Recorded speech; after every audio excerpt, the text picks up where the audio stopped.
Week 6 of high school football and the Tennessee Army National Guard's Friday Night Rivals, presented by Bart Durham Injury Law here on MyTV 30, features two of the best 2A football teams in the state from Cross Plains, Tennessee, as the East Robertson Indians, who are 5-0 for the first time in school history, host the 4-1 Smith County Owls. In from Carthage tonight. Good evening, everybody. My name's Max Hers, along with Bruno Reagan. Bruno, one of the biggest games in 2A football all season. Absolutely, and even though it's a 2A classification game, there's a lot of talent on the field tonight, Max. And we're excited. This game is likely to decide a region championship. So let's take a look at the keys for tonight's game, brought to you by Action Nissan. First up for the visitors from Smith County, they want their defense to win them this game tonight. Yes, it's going to come down to time of possession, control the football, no turnovers. They want this to be a grind-them-out game against a high-powered East Robertson offense. On the East Robertson side, their three best players are brothers, Elijah Groves, Isaiah Groves, and Zach Groves. Well, it starts with the youngest, Zach, coming out of the defensive end and tight end position. Then you have Isaiah out of the running back position, and then finally Elijah out of the outside linebacker position. All of them having college interest and offers. There are 5 Groveses in total on the team, led by those 3 brothers. Time to take a look at our key players to watch for tonight's game. First up for Smith County, a very balanced attack on offense. Peyton Hicks is one of their big weapons and also a huge weapon on defense. And we talk about the defense that Smith County is going to need. Peyton Hicks has 2 interceptions on the season. He's going to have to take advantage of the freshman quarterback and try and get some turnovers for his team tonight. On the East Robertson side, you knew it's going to be one of the brothers. We picked the oldest, the senior Kentucky outside linebacker commit, the number 2 senior recruit in the state, Elijah Groves. And Elijah Groves, we've been a lot of places, Max, and got to see a lot of Tennessee football. Elijah Groves has some of the most impressive size, stature, and movement. And even in the 2A classification, I'm excited to see what he does tonight. We're excited to see it, too, here at East Robertson High School in Cross Plains, Tennessee tonight. He's Bruno Reagan. I'm Max Hers. Here's Sammy Kincaid. Thanks, Max. For the Bart Durham Injury Law Injury Report, we're going to start on the East Robertson side, and head coach Chase Brooks said, we're very fortunate that in week 6, we have no injuries. But on the Smith County side, the line of scrimmage, they are feeling it with number 71, Ethan Montgomery, out. He tore his ACL, MCL back in the summertime while he was playing baseball. Also out is number 4, Jacody Gibbs, who is out with a medical issue, as well as Nolan Young on that offensive line, defensive line. He is out with a torn ACL that he suffered during practice. But, Coach Dyer said, I think we had a really great week of practice, and the hay is in the barn. We are ready for tonight. But, Max, before I toss it back to you, we actually have a surprise for you. Emily's going to bring you something out right now. Emily is bringing it out to you. We had to wish the birthday boy a very happy birthday for his birthday this week. So, Max, hope you have the happiest birthday. Thank you, guys. The hay's in the barn. 2A football tonight from East Robertson. Smith County and East getting ready to go. If this one don't light your fire, your wood's wet.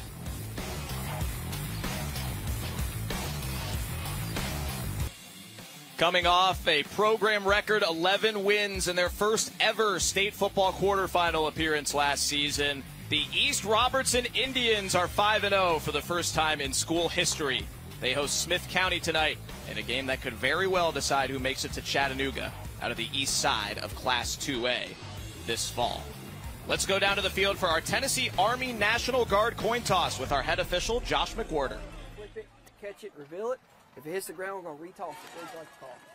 Heads is the call. It's called heads. It is a head. You want to toss? You defer the second half. Smith County has won the toss and elected to defer. East Robertson, you want the ball? Which way would you like to kick? It is East Robertson football in the gray uniforms to get things started at their home field. And some fun parts about 2A football will unfold tonight. One of them is a right tackle who is also the place kicker.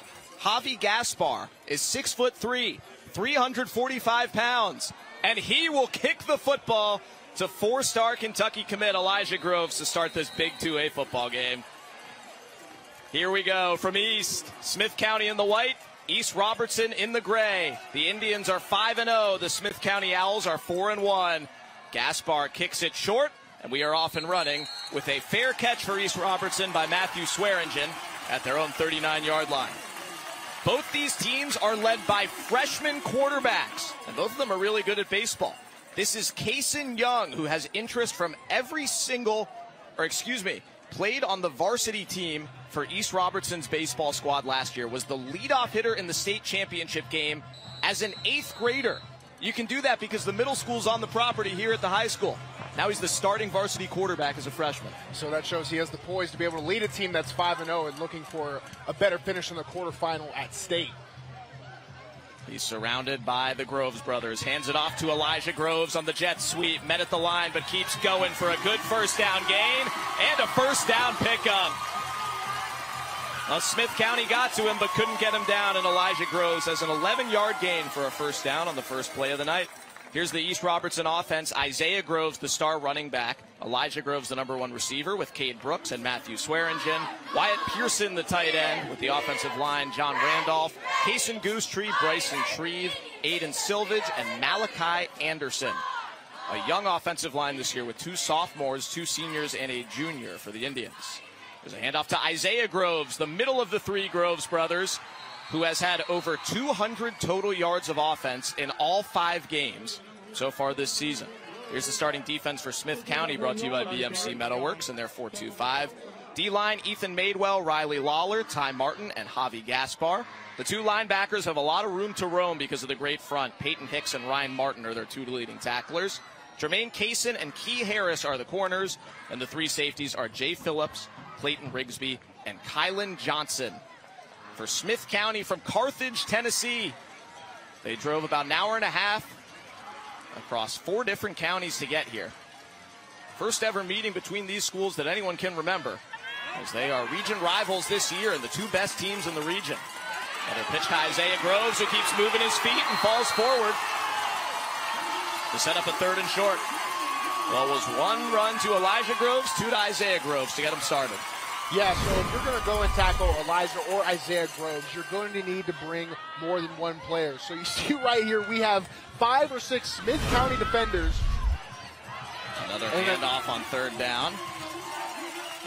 And they've got it, and they can't get him down. East Robertson thought Smith County was the more physical team, and they were the more athletic team. Well, East is pushing the pile to start the night. First down, Isaiah Groves. Same thing we've seen on this entire drive right now. You are going to have to bring your A game if you want to tackle any of these Grove brothers. They're going to move piles. The rest of the East Robertson offensive line is going to move piles. And they're playing with a little bit of tempo here and there. They're just trying to keep the Smith County defense in check. 4 carries for 28 yards for Isaiah Groves on 4 straight touches, so why not give it to him again? The junior puts his nose down and gets tackled along the edge by Jermaine Kaysen. Isaiah Groves, #1, is the middle of the 3 Groves brothers on this team. Elijah is committed to Kentucky. Isaiah has offers from Kentucky, Missouri, NC State, Liberty, Charlotte, and UAB. Great one-on-one tackle by Jermaine Kaysen. Makes it a 2nd and manageable for his defense. Gain of 4, 2nd and 6. We'll also see Groves play some corner tonight, which he doesn't always do. This is the biggest game on their regular season schedule. Elijah Groves told 615 Preps that back in early August. And here we are, week 6. Another handoff to Isaiah Groves, his 6th straight carry as a flag comes in. And we'll get the penalty from Josh McWhorter, who leads this crew. Made the relatively short trip behind Bruno Reagan from Clarksville to Cross Plains tonight.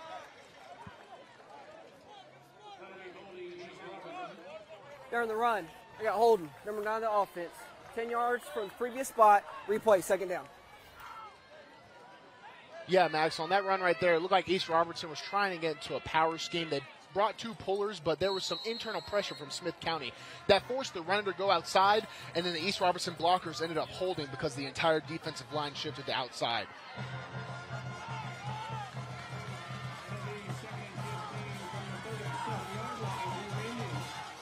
Caleb McNeil, the change of pace back. The senior who also starts at linebacker is in the backfield.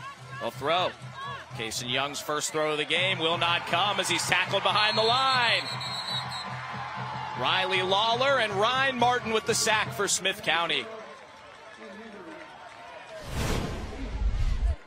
Kason Young had 2 receivers in front of him. One of them, Elijah Groves, but he gets his face down because of the pressure from the linebackers coming in, and they are able to force a no gain and a 3rd and very long, Max.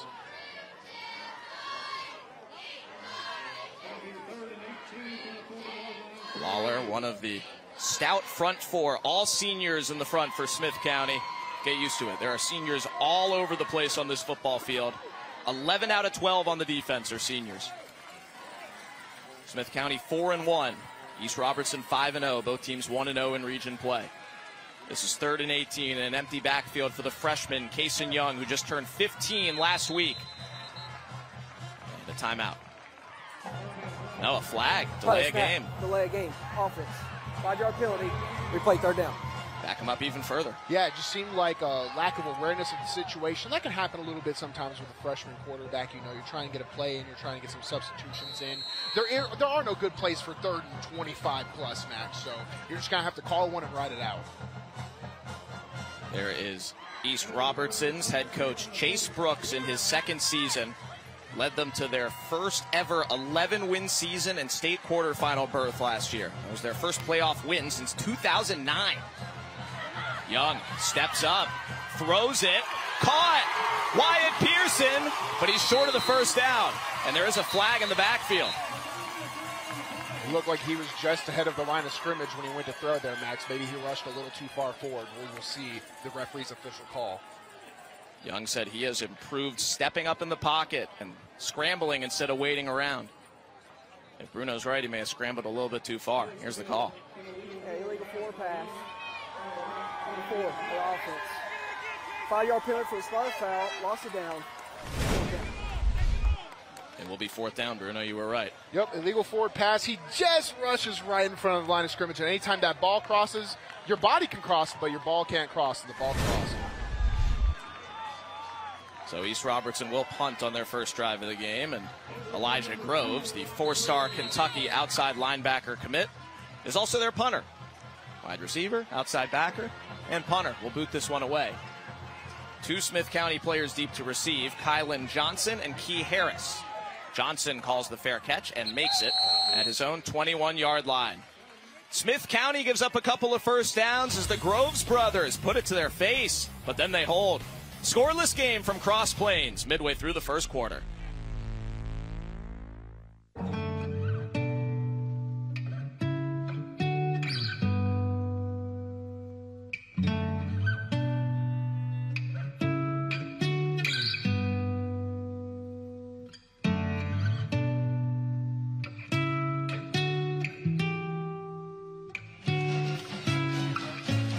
Before kickoff tonight, the United States Marines National Anthem moment with the East Robertson High School Marching Band. 24 members strong playing the National Anthem for us here this evening at Barry Baker Memorial Field in Cross Plains, Tennessee, on the east side of Robertson County. They call it Titletown here. They've won a state championship each of the last 2 school years. 2 years ago in baseball, last year in basketball, both in 1A. They have their sights set on a 2A football title this year. They're on defense right now as Smith County gets the football for the first time, and Riley Martin throws incomplete. We mentioned both quarterbacks in this game are freshmen. Riley Martin, also a baseball player like his opposite number, Kason Young. He is being recruited heavily by SEC schools to be a pitcher. Well, this is a good crossover and good experience for him, especially, hey, if you're a baseball player and you can come out and play football and manage a team as a freshman, that's a big accomplishment, all right? It shows maturity, and that'll help in his recruiting process, even for baseball teams. He said he's toured Tennessee and Arkansas's baseball facilities and has gotten emails from pretty much every SEC school. Takes over for Caden Powell, who was the starter last year as a freshman and transferred to Beach, another future SEC baseball player. He hands off to Ethan Madewell in the backfield on 2nd down. Madewell picks up 5. He says, I'm going to keep on eating. Here's the starting offense for Smith County. Martin, the quarterback. Jaden Evans and Madewell will share the running back duties. Clayton Rigsby, Jermaine Kaysen, and Peyton Hicks, 3 of their many receivers.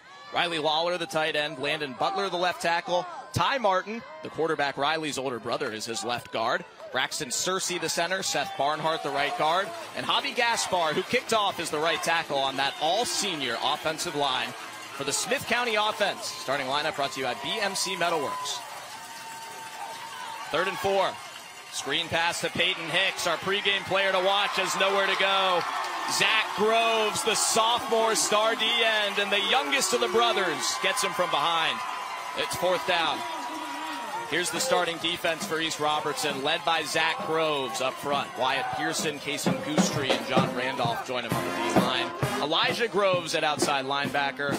Miller Cothran and Caleb McNeil and Dallas Caffrey round out the 4-4 backers.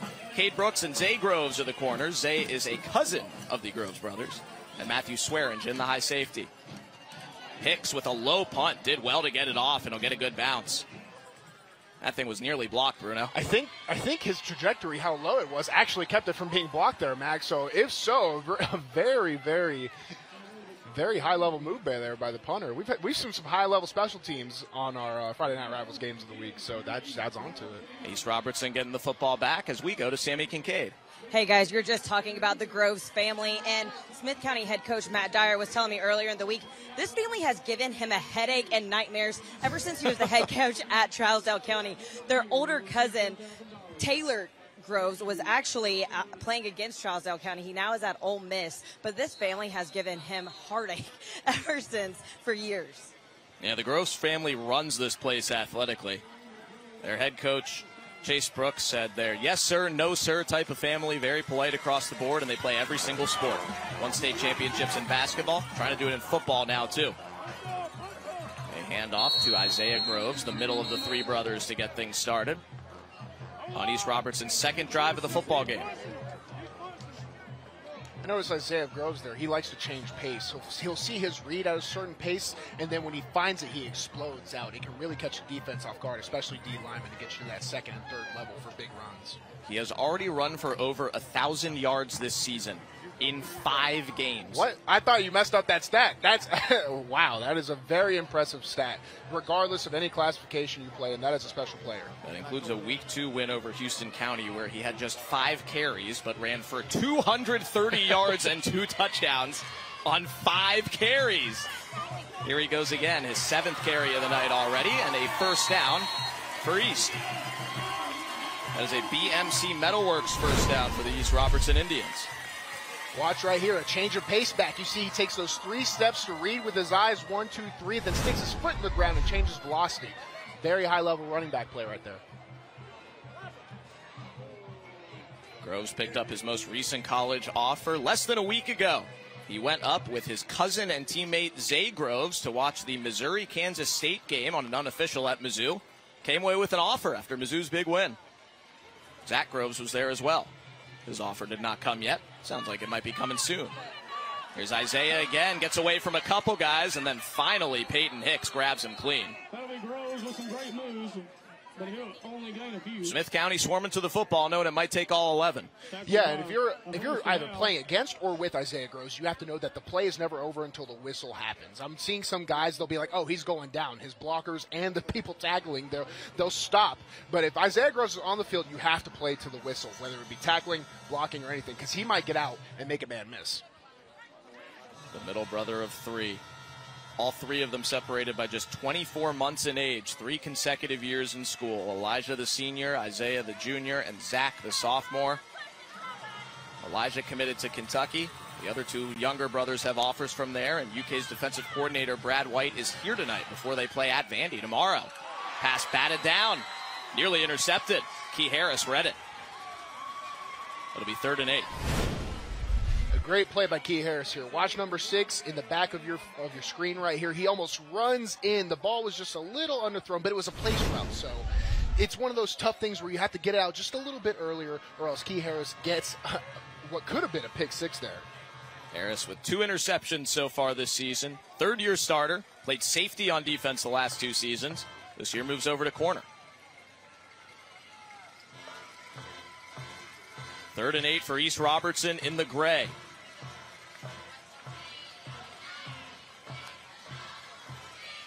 Kason Young keeps it, fixes his helmet and runs up the gut and stops short of the first down. Peyton Hicks on the tackle. It's 4th down. Still messing a little bit with his helmet. I don't know if that's interfering with the play or the play call right there. It seemed like a design sort of draw, which would be an interesting call in 3rd and 8, but Smith County gets it done on defense again. Mentioned that Kentucky defensive coordinator Brad White is here. You just saw him for a brief moment. Checking out his commit, Elijah Groves, and hoping to get commits soon from the two younger Groveses. They will play in Nashville against Vandy tomorrow. It's a fake punt. Elijah Groves can't hit Isaiah Groves. They had it. It's a turnover on downs as the brothers can't connect. Smith County will get the football back on what could have been a fake punt touchdown from Elijah to Isaiah. Still scoreless here in Robertson County. Welcome back to East Robertson, where we have a scoreless game between them and Smith County, and I am pleased to be joined by specialist Gareth Eller. And thank you so much for your service, and thank you for joining me tonight. And can you tell me how the Tennessee Army National Guard is different from other military branches? Being in the Tennessee Army National Guard, there's a state mission, then there's the federal mission. Federal being abroad, state being humanitarian resources and recovery. And what jobs can somebody have if they're in the Tennessee Army National Guard? There's a variety of different jobs, 150 different opportunities that you can choose from. You can always go infantry like me and be a barrel-chested warfighter. And if somebody, everyone always talks about the benefits, but if somebody joins, what are the benefits that are specific to the Tennessee Army National Guard? That's Tennessee Strong Act, being up to 100% tuition to any Tennessee state school. That's fantastic. Well, thank you again so much for your service, and thank you so much to the Tennessee Army National Guard for being a sponsor of Friday Night Rivals. Guys, up to you. Thank you, Sammy. Thank you, Specialist Eller. What was that, Bruno? A barrel-chested warfighter? That's something my dad would call himself. It made me it was funny. I like it. I like it a lot from Specialist Eller. Smith County forces a turnover on downs after the fake punt throws a little bit too high. And the Owls from Carthage, Tennessee, get the football back with freshman quarterback Riley Martin starting in plus territory at the Indian 42-yard line.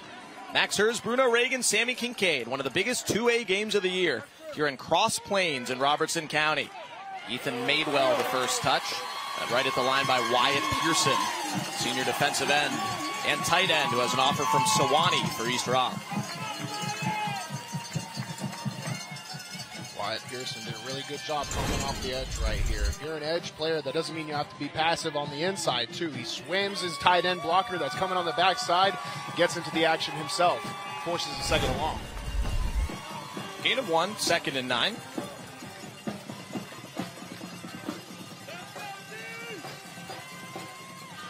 Another handoff to Madewell, the senior, right back to the line of scrimmage, where a whole pack of defenders meets him.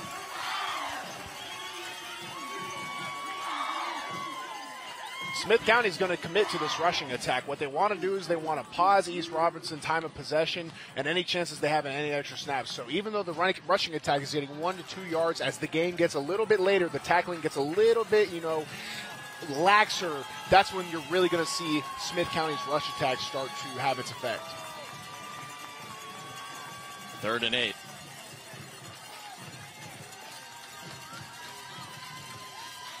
Play fake. Riley Martin throws through the hands of Wyatt Claywell. 4th down. Zach Groves in the backfield and letting Riley Martin know. Seems like it was a good attempted rush by East Robertson, but the Smith County offensive line does a great job of picking it up. It's just one of those things where if the ball hits your hand, it could have been a little bit thrown, shorter, lower. If you're the receiver, you want to get that one in, but ends up being still good field position for Smith County. Peyton Hicks ready to punt it away. The brothers, Isaiah and Elijah Groves, deep to receive. Kick is short of both of them, and a good bounce for Smith County. Able to at least keep the field flipped, as East Robertson will start at their own 13 here in the final minute of the first quarter. Really good punt by Peyton Hicks, who I was highlighting his defensive performances this season, but he also has some specialist utility to him. We told you some fun stuff happens in 2A football. Our two players to watch, who we like to pick the best player on both teams, are also the punters. Absolutely. That is cool. I was leaned over on my desk, not as locked in as I usually be, and then I saw the Smith County kicker. I was like, Javi? I was like, oh yeah, this is what I'm here for. Another 2-way starter and special teamer. Big 74 out there on defense. He won't miss many snaps, if any. East Robertson starts at their own 13-yard line. Their 3rd possession of the football game here at home. Hand off to Isaiah Groves. Met in the middle. Short gain. Riley Lawler, another tackle. Isaiah Groves doesn't think he was down. He's with you, Bruno. His play's never over. I love it. He's always looking for an opportunity to just grind on the defense. That's the softening process, and it's something that offensive lines, offensive running backs have to take great pride in. But Smith County's done a pretty good job at holding this East Robertson offense. Here's your boy Javi Gaspar, the nose tackle. Riley Lawler, Ty Martin. Ty Martin is our scholar athlete for Smith County. You will see the rest of that mullet and plus some incredible facial hair action at halftime. Goatee, Fu Manchu. Apparently he's had the mullet since he was in 7th grade. Never cut that thing. Never cut that thing, Ty Martin. 2A football. Been fun so far. No score yet in a big game for the big picture between East Robertson and Smith County. Let's take a break for financial literacy with U.S. Community Credit Union. Welcome back to scenic Robertson County, Tennessee on a gorgeous night. Temperature in the low 70s here. The Groves brothers are the headliners here at East Robertson. They are scoreless with Smith County in a big 2A football game after one. There's Isaiah Groves, the middle of the three brothers, all of whom have major Power 5 offers. The oldest brother, Elijah Groves, is committed to Kentucky. Isaiah Groves has an offer from Kentucky as well, plus Missouri and NC State and more. Zach Groves, of course, has the Kentucky offer as well. UT offered him this summer, and Purdue.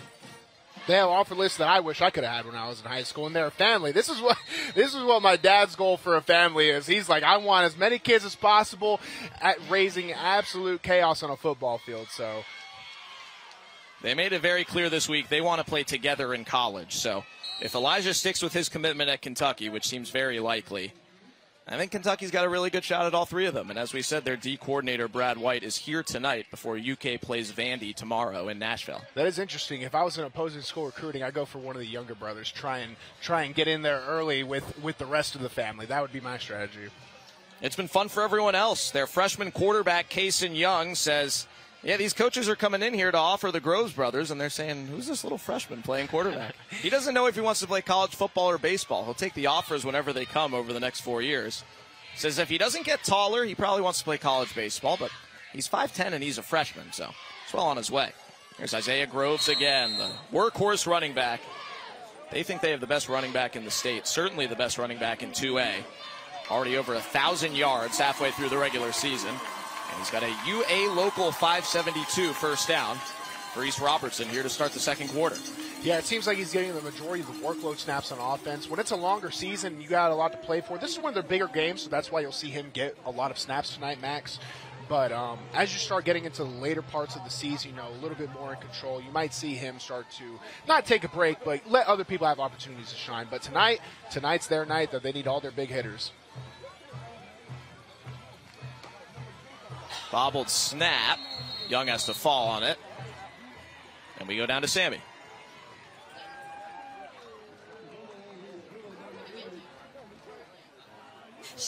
They have a sticker on the back of their family. She was a beat breast or this upcoming December. It'll be 11 years, but that cancer has come back and has metastasized into her. Thank you, Sammy. Yeah, those patches to honor East Robertson principal Mary Cook, who's battling cancer. Her son was the quarterback the last few years here, Colin Cook, who's still helping out with the team on Friday nights as he commutes to Western Kentucky for college. And we will hear from Principal Cook at halftime. False start against East Robertson will back them up even further after they lost 4 yards on the bobbled snap. And the Indians starting to get in their own way here. Yeah, this is exactly what Smith County wants, especially they want to slow the game down, get some series on the board with low scoring, and try and grind this one out. Kaysen Young holds on to it. Throws it backward. It's tipped in the air and picked up by Clayton Rigsby for Smith County. The senior safety, Clayton Rigsby, busts through, bats down the lateral, and recovers it inside the 5. Watch Clayton Rigsby on your screen. He comes screaming in from the backside right here and gets in the way of the running back. High points the football to tip it up and then eyes it down all the way back to get him in a goal line situation for Smith County. That is an absolute momentum changer. That was our key to the game for Smith County, was plays like that, Max. Smith County's defense wanted to lead them throughout this game. They figured if this was a low-scoring game, if it was a grinded-out, long drive kind of game, this was theirs. Well, they just forced a sudden change inside the 5-yard line, and here they go. Lots of power in the backfield. Peyton Hicks and Ryan Martin will block for Ethan Madewell, but Zach Groves doesn't care who's in front of him. Big loss on 1st and goal. Zach Groves had no problems getting through. It's no secret in this part of the field, Smith County wants to run the football, get that clock down, grind it out, start imposing their will, but you're playing against Zach Groves, currently a sophomore and the youngest of the 3 brothers with offers, but he busts through the line, and he knows it's going to be a running play, so that's his chance to get low, attack the blocks as best as he can, get in the backfield, and make a TFL. He's 6'3", 213 pounds, sophomore. Offers from Tennessee, Kentucky, NC State, Purdue, Charlotte, and UAB. Loss of 3, 2nd and goal from the 7. Play fake. Riley Martin hit. Kaysen Goosetree. They're fired up here at East. Yeah, if you're listening and watching the game right now, you wouldn't expect that East Robertson, the team that's so pumped up, just gave up the big turnover. They are excited, ecstatic, and moving around the field on defense. Smith County, they're trying to use fakes from the backfield, quarterback zone reads where he gives an option to pull. They're trying to do anything to misdirect them, and East Robertson is all over the backfield right now. Loss of 1 to make it 3rd and goal from the 8. Trips to the left side. Key Harris, Clayton Rigsby, and Peyton Hicks. Ethan Madewell in the backfield.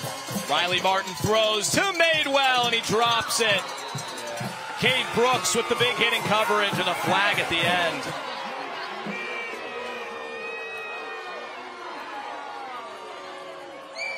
Would have been 4th and goal. We'll check the penalty. That's the head coach's son, Cade Brooks, son of head coach Chase Brooks, with the coverage and the hit. They might call roughness for a defenseless player, Max. I'm interested to see. Look at the bottom right of your screen right here. You still he drops the ball and then. Let's get the call from Josh McWhorter. First, he talks to the other officials to make sure everything's squared away here before he tells us. No, you're totally fine. You're fine. Pivotal penalty in this scoreless game.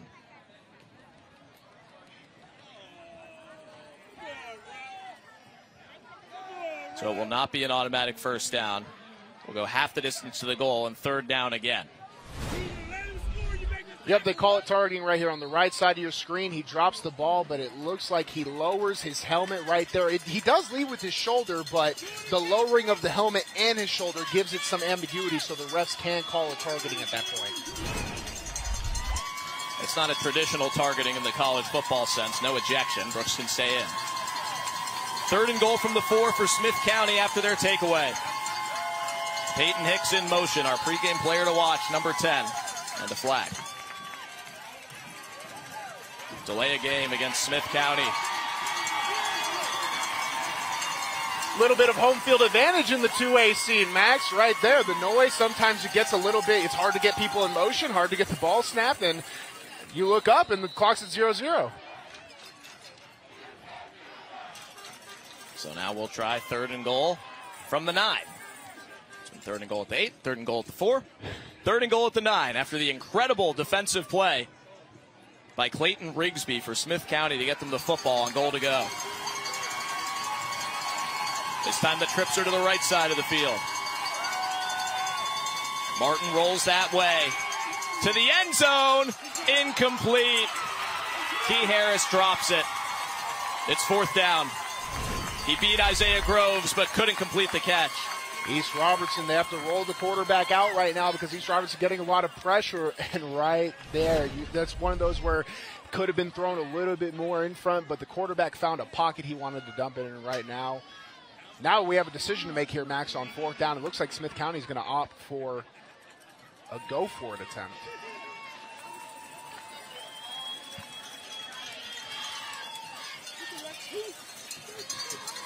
We will wait and see.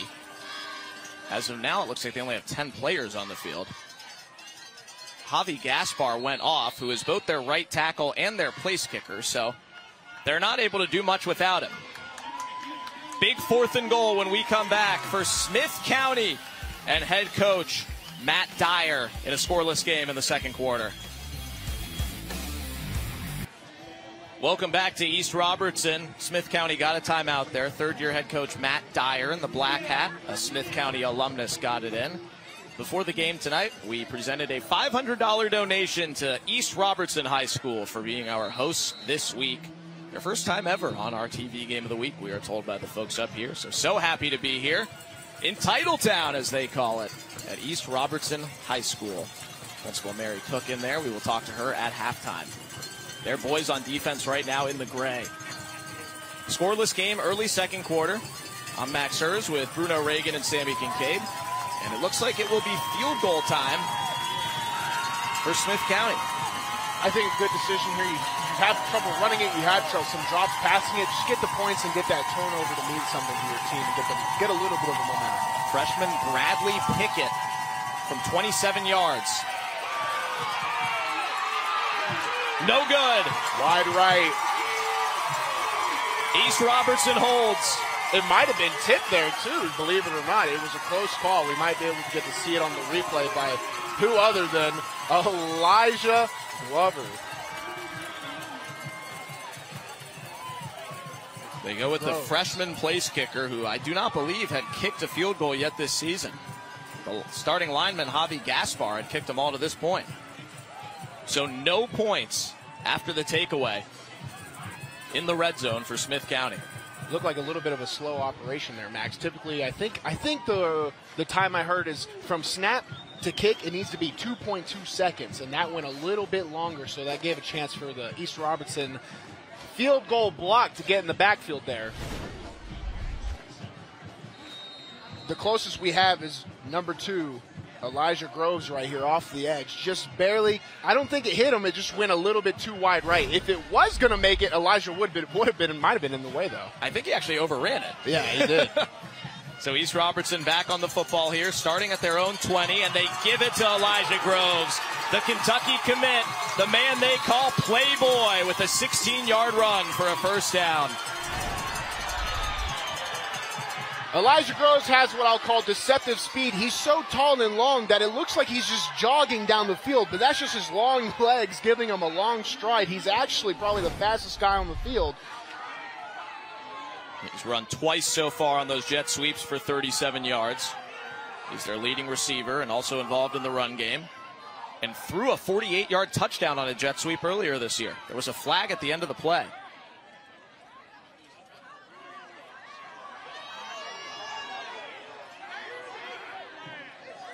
Looked like an illegal procedure there on the offense. So the run will not count, plus a sideline warning. Back.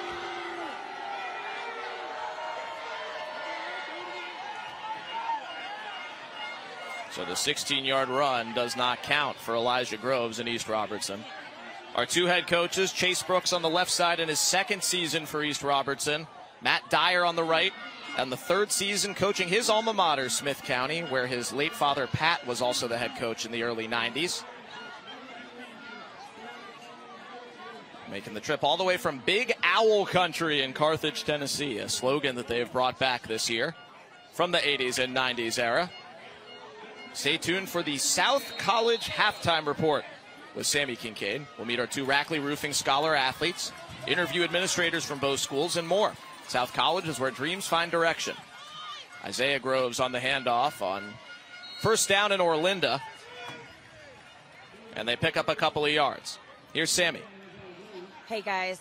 For the East Robertson team, they're playing for a lot more than themselves tonight. If you look at their helmets, they have hashtag MC We Are Family, and that's for their principal, Miss Mary Cook. 11 years ago in December, she was able to beat breast cancer. However, that cancer has returned and has metastasized to her lungs. So they wanted her to know that she's not alone. She's not fighting this cancer alone, and they're supporting her. Guys, back to you.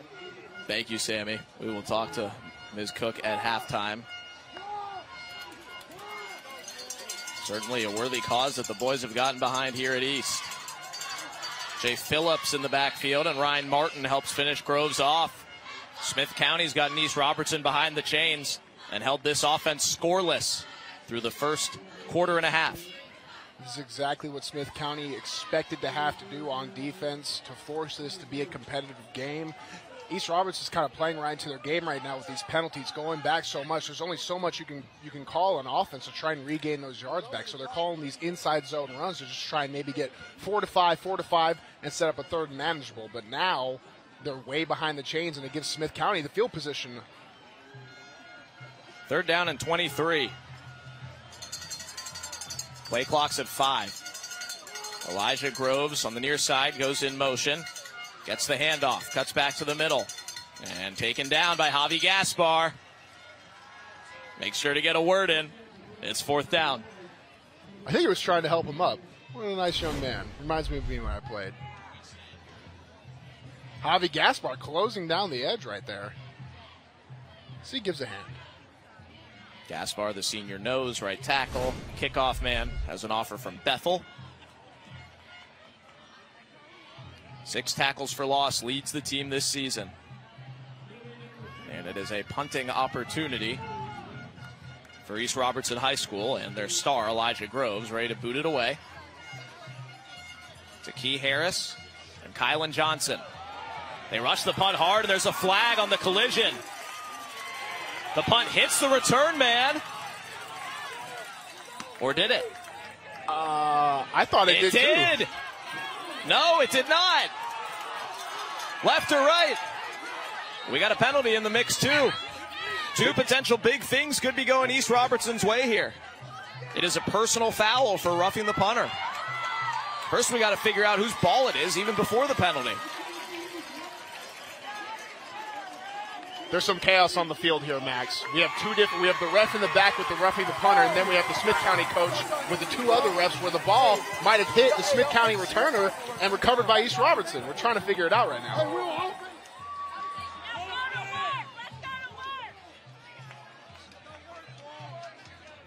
It was 4th and longer than 15, so the personal foul may not be enough for a first down.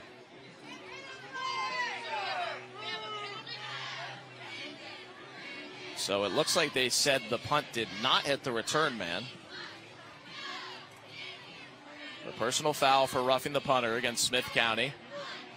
And East Robertson bringing the offense on the field, and they are giving them the first down here. Yeah, here's the roughing right here.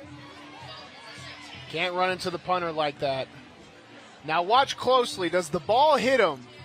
Actually, it looked like it didn't, in my personal opinion, Max. I think he was able to avoid it with that old 60s cartoon-style movement right there. Was able to get out of the way. Kylan Johnson got out the way, but because of the penalty, it's a first down for East Robertson. I thought initially they wouldn't have the 15 yards even with the penalty. Looked like 4th and 16 or 17, but they get the first down. They go back to the ground with Isaiah Groves. So no points yet in this game, which you would think favors Smith County, who wanted close and low scoring. They played a game like this a few weeks ago against Macon County, ended up losing 6-3 in overtime, Smith County did.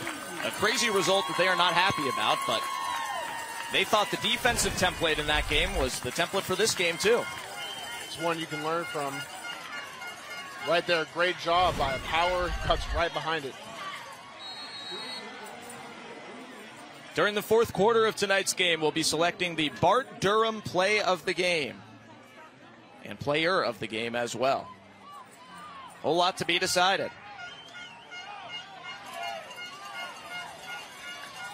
Well, points or no points, they've brought it here at East Robertson so far. It's tough to even keep the crowd quiet when they're on offense with the horns and shakers. For this community that is used to winning titles, they were the state baseball champs in spring 2021, the basketball state champs last school year. Now the fan base has rallied behind their rejuvenated football program that won a playoff game last season for the first time in 13 years. Hand off to Caleb McNeil.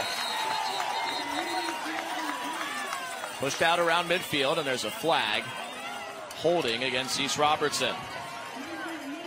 That is the 7th penalty against the Indians for over 80 yards. Yeah, penalties have been plaguing this East Robertson offense right now. It's really when the runs get outside. What's happening is the runs are designed to be inside runs. Right there, it was just an inside zone read by the quarterback. The quarterback had the potential to pull it. But what's happening is the running back is cutting it way outside. Key into number 74 right here. The backside of his jersey, you see that glove and the way his body gets pulled, they're going to call holding on that every single time. That's a run that's supposed to go inside. So when you're offensive man and they start running outside, you just pull a little bit and you can get called for holding on that. 2nd and 18 for the Indians. They'll try it again with Caleb McNeil. Nothing doing this time. The Owls are all over it. Jay Phillips, the safety, was the first man in.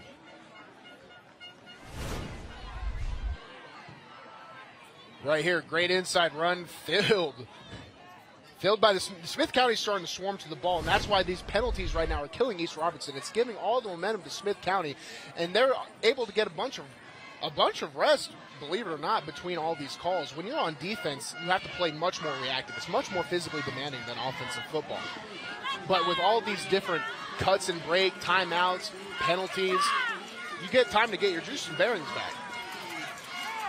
Smith County's offense does not yet have a first down. Their defense has been on the field plenty, but they have held.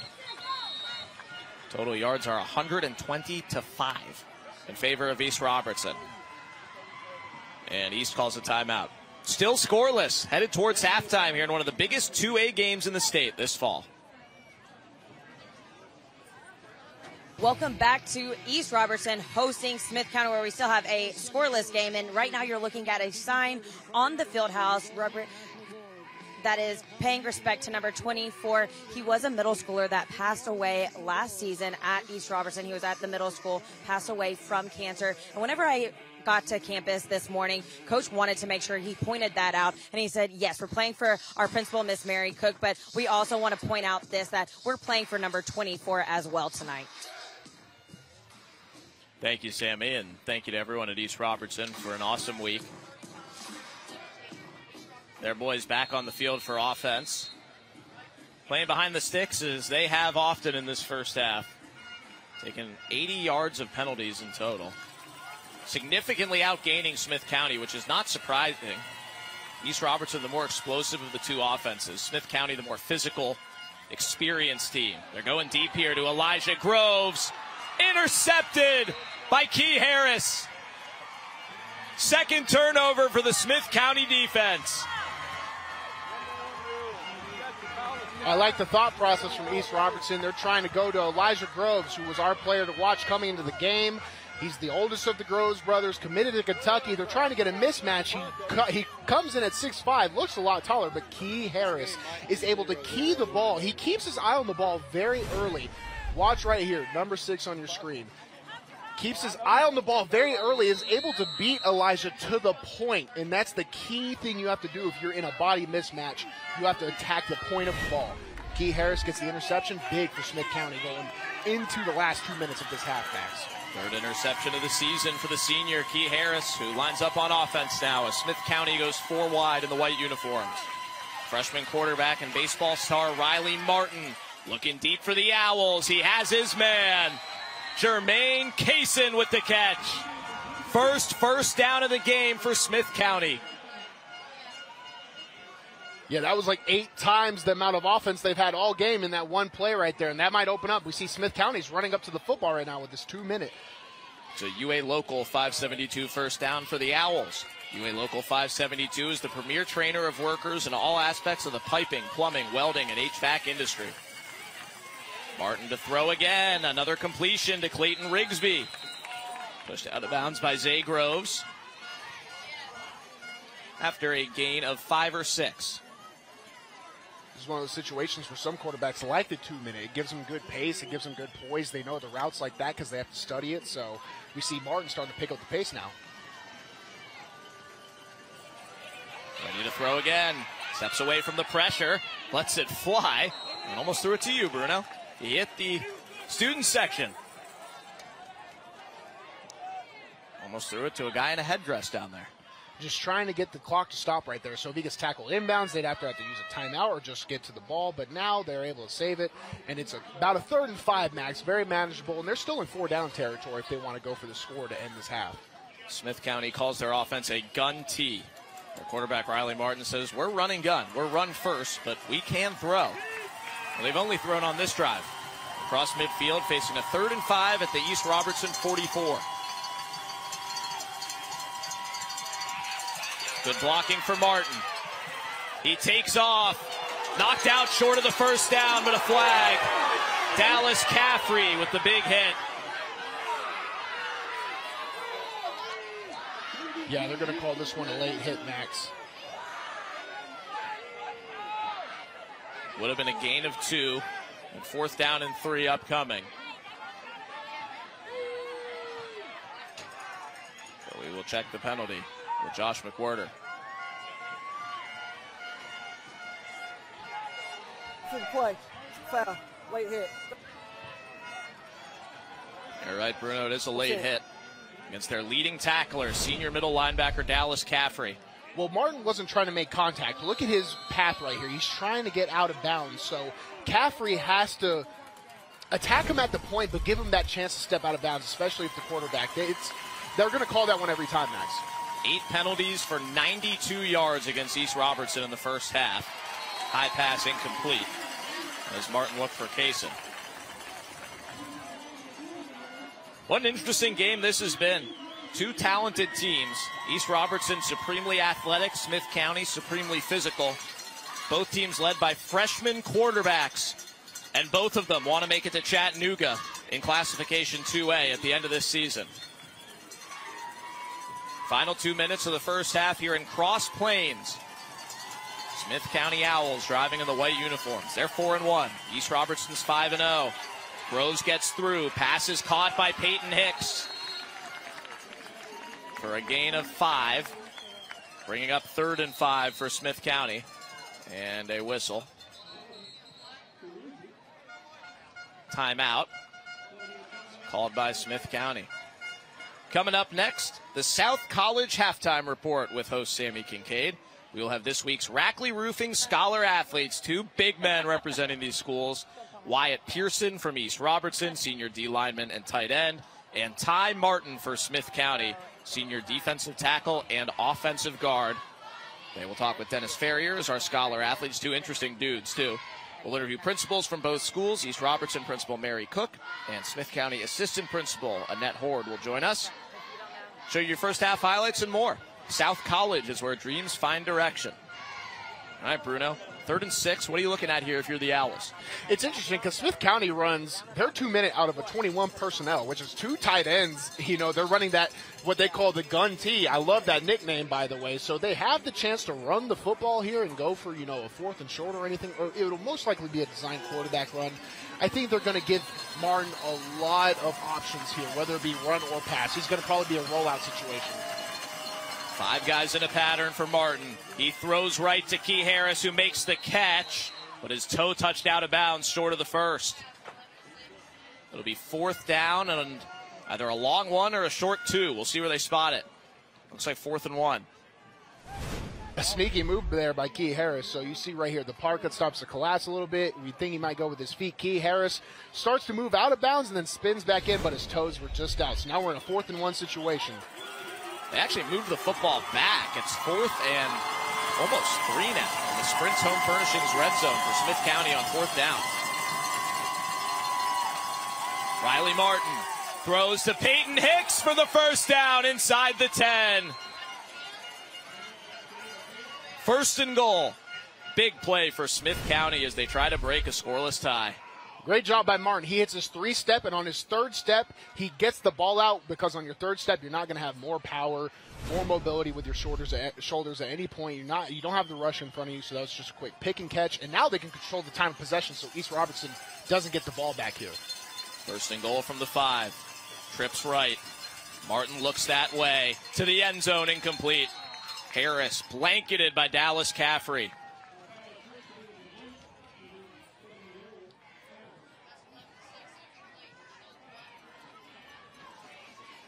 1 minute left in the first half. No scoring yet in what is likely the region championship game in Region 3 of Class 2A. A region that spans over 2 hours of driving distance and almost goes into the Eastern time zone. We're at the westernmost point of the region here in Robertson County. Goes all the way east past Cookeville to Jackson County in Gainesboro. Second and goal for Smith County, who's right in the middle. Riley Martin chased from behind, and he's down. Incomplete pass. Miller Cothran with the hot pursuit.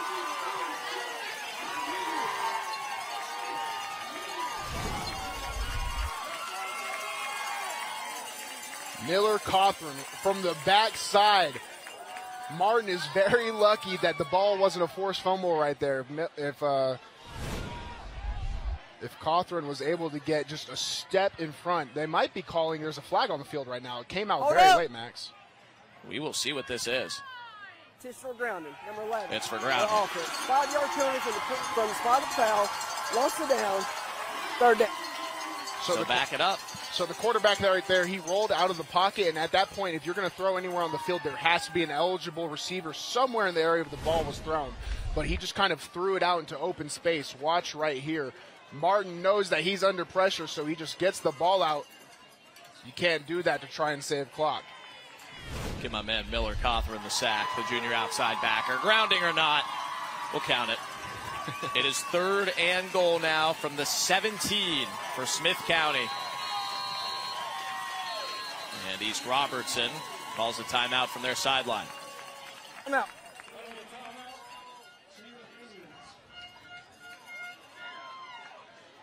It has been a rejuvenated program for that man, head coach Chase Brooks here at East Robertson in just his second season. They had their best football season ever last year in his first year. He is a Portland High School alumnus, Tennessee Mr. Football Lineman of the Year in 2000 for the Portland Panthers. He was a linebacker, but we'll call him Lineman of the Year. Well earned on that state championship team his senior year of high school. So East Robertson 5-0 this season after going 11-2 last year. And look at this perfect start, Bruno. It has not been close in any of these wins, including a region win at Monterey. Their lowest scoring game outside of Monterey has been 42 points at Liberty Creek. And right now they're currently stonewall with Smith County at 0-0. So this is uncharted waters for East Robertson this season, Max. They reached the state quarterfinals last year for the first time ever in 2A, where they lost to eventual state champion Tyner Academy, who has moved up to 3A this year. So the east side of 2A is very much open.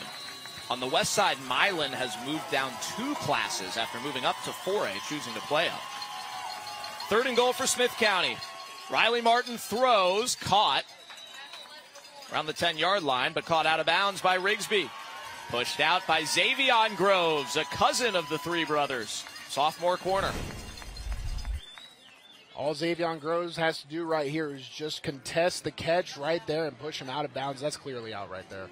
Great play by Xavion Groves. All right, Bruno, this is where things get fun. Your man, Javi Gaspar, the senior right tackle and nose tackle and place kicker.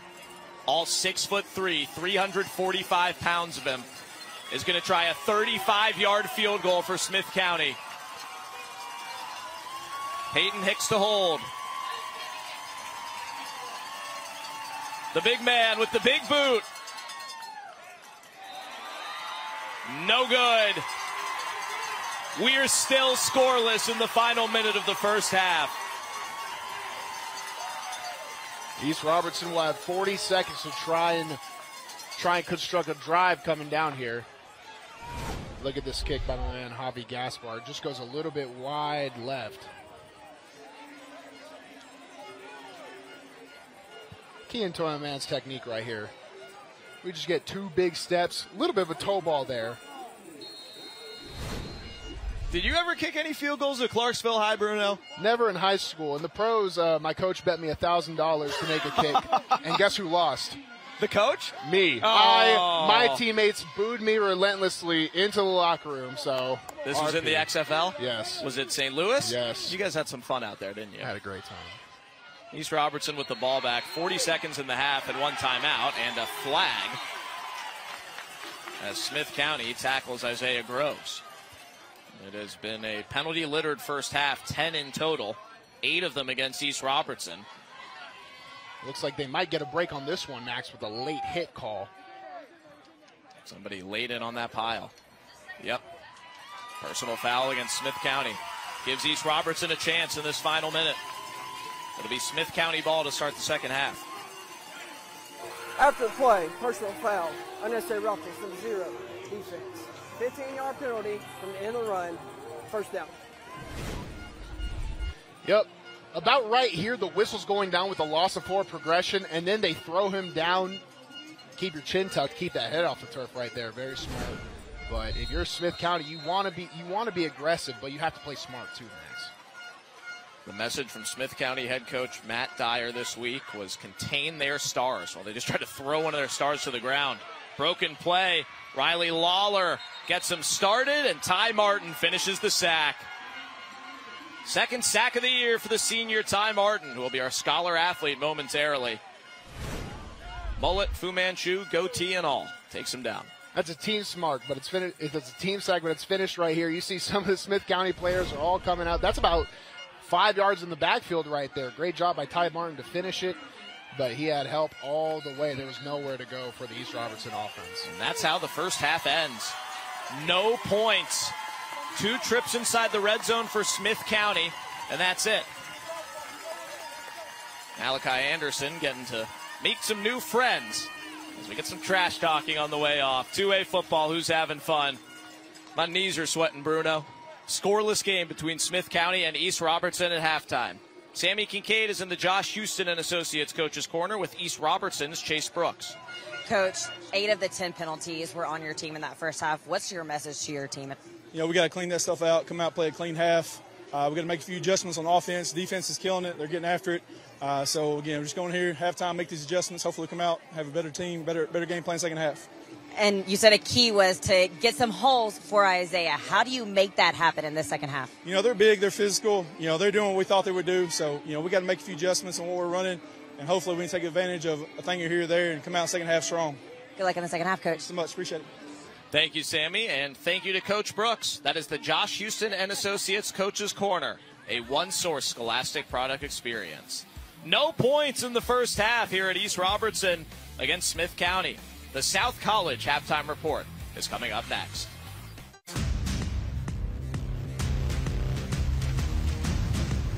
You're watching the South College halftime report. South College, where dreams find direction.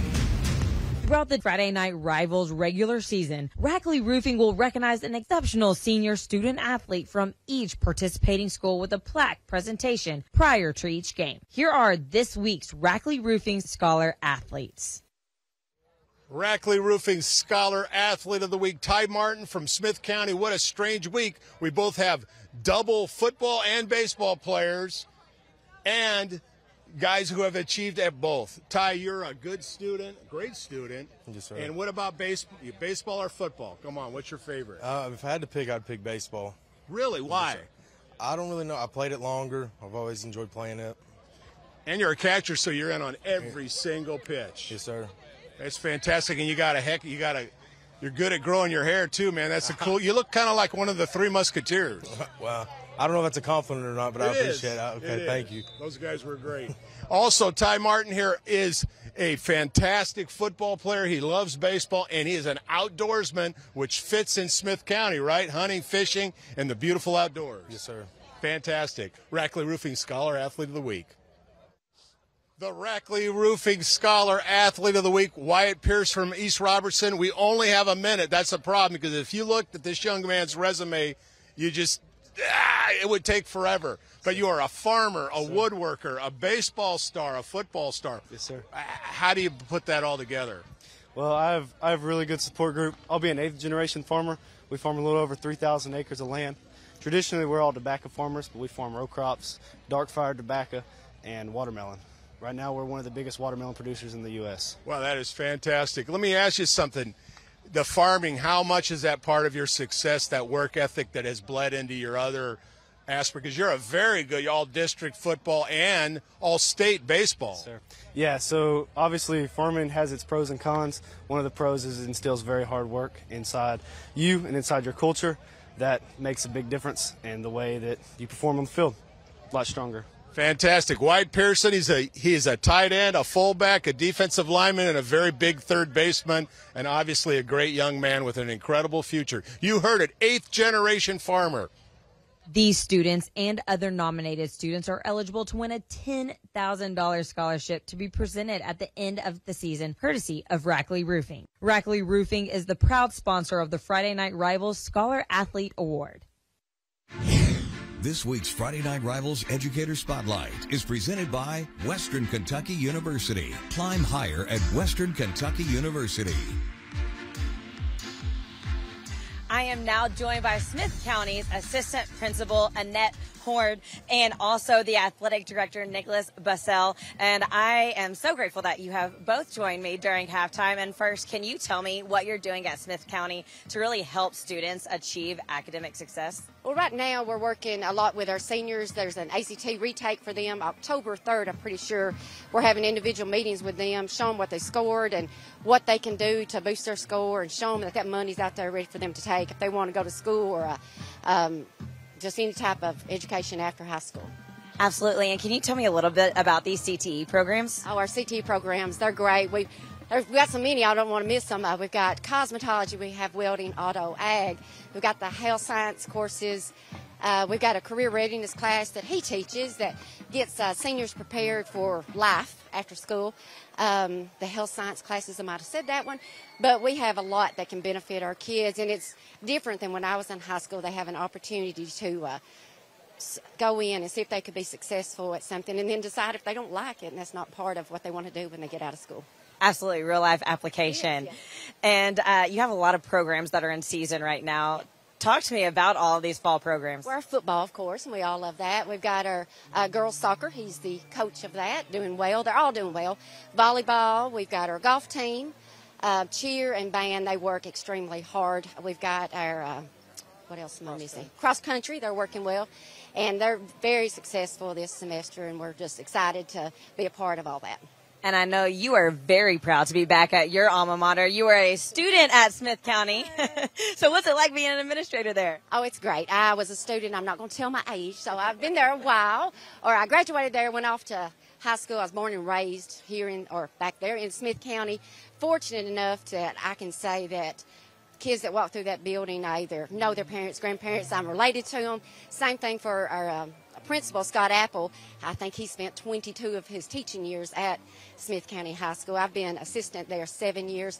So it's great to be a part of something that you grew up in and you're proud of.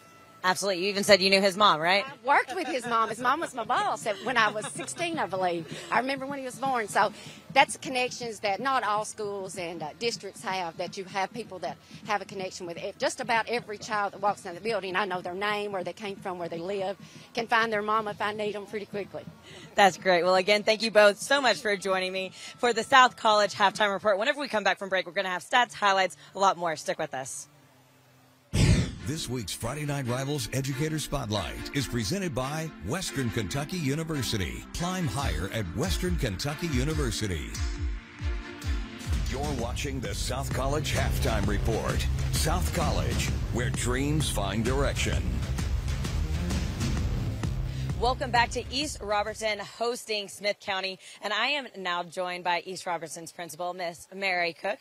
And Miss Cook, thank you so much for hosting us tonight. And how exciting is it to be hosting Friday Night Rivals tonight? It is super exciting. Football is one of my favorite sports, and so to be able to do this tonight in this atmosphere in our hometown, it's pretty cool. Pretty cool. And you have a lot going on, but what are some exciting things that are happening at the school this year? Well, first we get to host Friday Night Lights, so that was pretty cool. The kids have been excited for weeks about it. We have lots of great things going on. Our Beta Club's been on leadership trips. Our football team is undefeated, and we're going to hold on to that tonight. So we just got a lot of great things going on here in every aspect of the school, inside, out, academics, athletics. It's just a lot of cool things. Yeah, I heard this is the closest game y'all have had all season, so it's fun. Season long. long. Yes, ma'am, it is. It's pretty nerve-wracking, Yes, and the community, they are making their presence known tonight. But what can you say about the community support here at East Robertson? I can't say enough about our community. You know, a lot of people want to be at a big school, but I couldn't have my kids and my nieces and my nephews grow up anywhere else. This community comes together no matter what. This crowd that you see here tonight follows us to a band concert or a soccer game or a softball game or a baseball, basketball, a beta convention. We just, anytime anything's going on, it's happening right here. And we're just the hub of the city, and it's just a great feeling. It's a good thing to have. Absolutely. Well, again, thank you so much for hosting us tonight. And this is the South College Halftime Report. Whenever we come back from break, stats, highlights, we're going to have a lot for you. Stick with us. This week's Friday Night Rivals Educator Spotlight is presented by Western Kentucky University. Climb higher at Western Kentucky University. You're watching the South College Halftime Report. South College, where dreams find direction. Welcome back to the South College Halftime Report here at East Robertson High School in Cross Plains, Tennessee, in Robertson County, about 45 minutes north of Nashville. They are hosting Smith County High School from Carthage in one of the biggest 2A games in the state this year. And nobody scored in the first half. Max Hers, Bruno Reagan, Sammy Kincaid, you just saw down on the sidelines. You're watching the Tennessee Army National Guard's Friday Night Rivals, presented by Bart Durham Injury Law. No scoring in the first half. Surprising. Certainly the game that Smith County wanted in a lot of ways. Let's take a look at the first half highlights, which, as you would expect in a scoreless game, is going to be a whole lot of defense. First up, 2 turnovers forced by the Smith County Owls. Backed up against the end zone. How about this bat down and takeaway on a fumble recovery by Clayton Rigsby? Set him up inside the 5, but they would get backed up on a penalty and miss a field goal and not score. Second turnover for the defense of Smith County. Key Harris with the interception. So 2 big takeaways, the highlights for Smith County in the first half. Not able to capitalize off either. Missed a field goal both times from longer than 30 yards. On the East Robertson side, their defensive front brought it. Our scholar athlete Wyatt Pearson took a break from farming watermelon and tobacco and woodwork to make a tackle for loss. And then a couple of big goal line stops after the first giveaway. Zach Groves, the sophomore defensive end, with offers from Tennessee and Kentucky, with the tackle for loss on Ethan Madewell. It was a very defensive first half. Nothing the score. East Robertson had the yardage advantage, but penalties really hurt him, Bruno. What an interesting game. East Robertson has all of the offensive production, but I don't think they've touched the red zone yet. Smith County, they had 5 yards going into their last series there at halftime, and they have 2 red zone appearances. So right now they're playing in the Smith County's game. If East Robertson can come back, though, out of halftime and say, hey, let's cut out the penalties, get some offensive drives, you know, it could go one way or the other. It's still anybody's game, but I think it's playing better Smith County right now, Max. All that leads to a scoreless first half as both bands perform here at East Robertson. The East Robertson High School Marching Band on the field right now. They were preceded by the pride of the Upper Cumberland and cheerleading squad from Smith County High School. Nothing at halftime here in Cross Plains, Tennessee. Each week during halftime of our Friday Night Rivals broadcast, we showcase outstanding high school football game highlights from Thursday Night Lights and Friday Night Rivals games in our 35 different cities across America. Let's check out some of the best from last week's action. The best Thursday Night Lights and Friday Night Rivals highlights from across the country. Johnson will give to Graham again. This time he gets around the left side, and we'll see how fast he can go. He's at the 30, the 40, the 50. It doesn't look like anybody's going to catch Miles Graham. 10-5 all the way to the house. McDougal will toss it back. Easterly, the throw back. McDougal has got a block. Jumps over a man. Stays on his feet near sideline. Benning McDougal. The punt here is blocked. They got a hand on it and caught. This could be a score right here. It's a foot race. That's a touchdown. Carter Newman on the punt. His first year as a starter. Coming a big way, and here's an onside kick, and Greenhill's got it.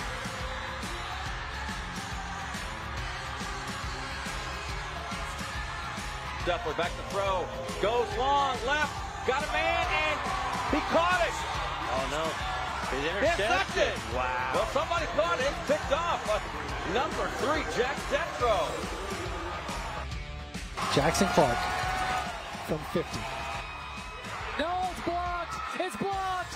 The Raiders 50-yarder doesn't get past his foot. And the crowd goes wild on senior night, and the Raiders are going to get the victory.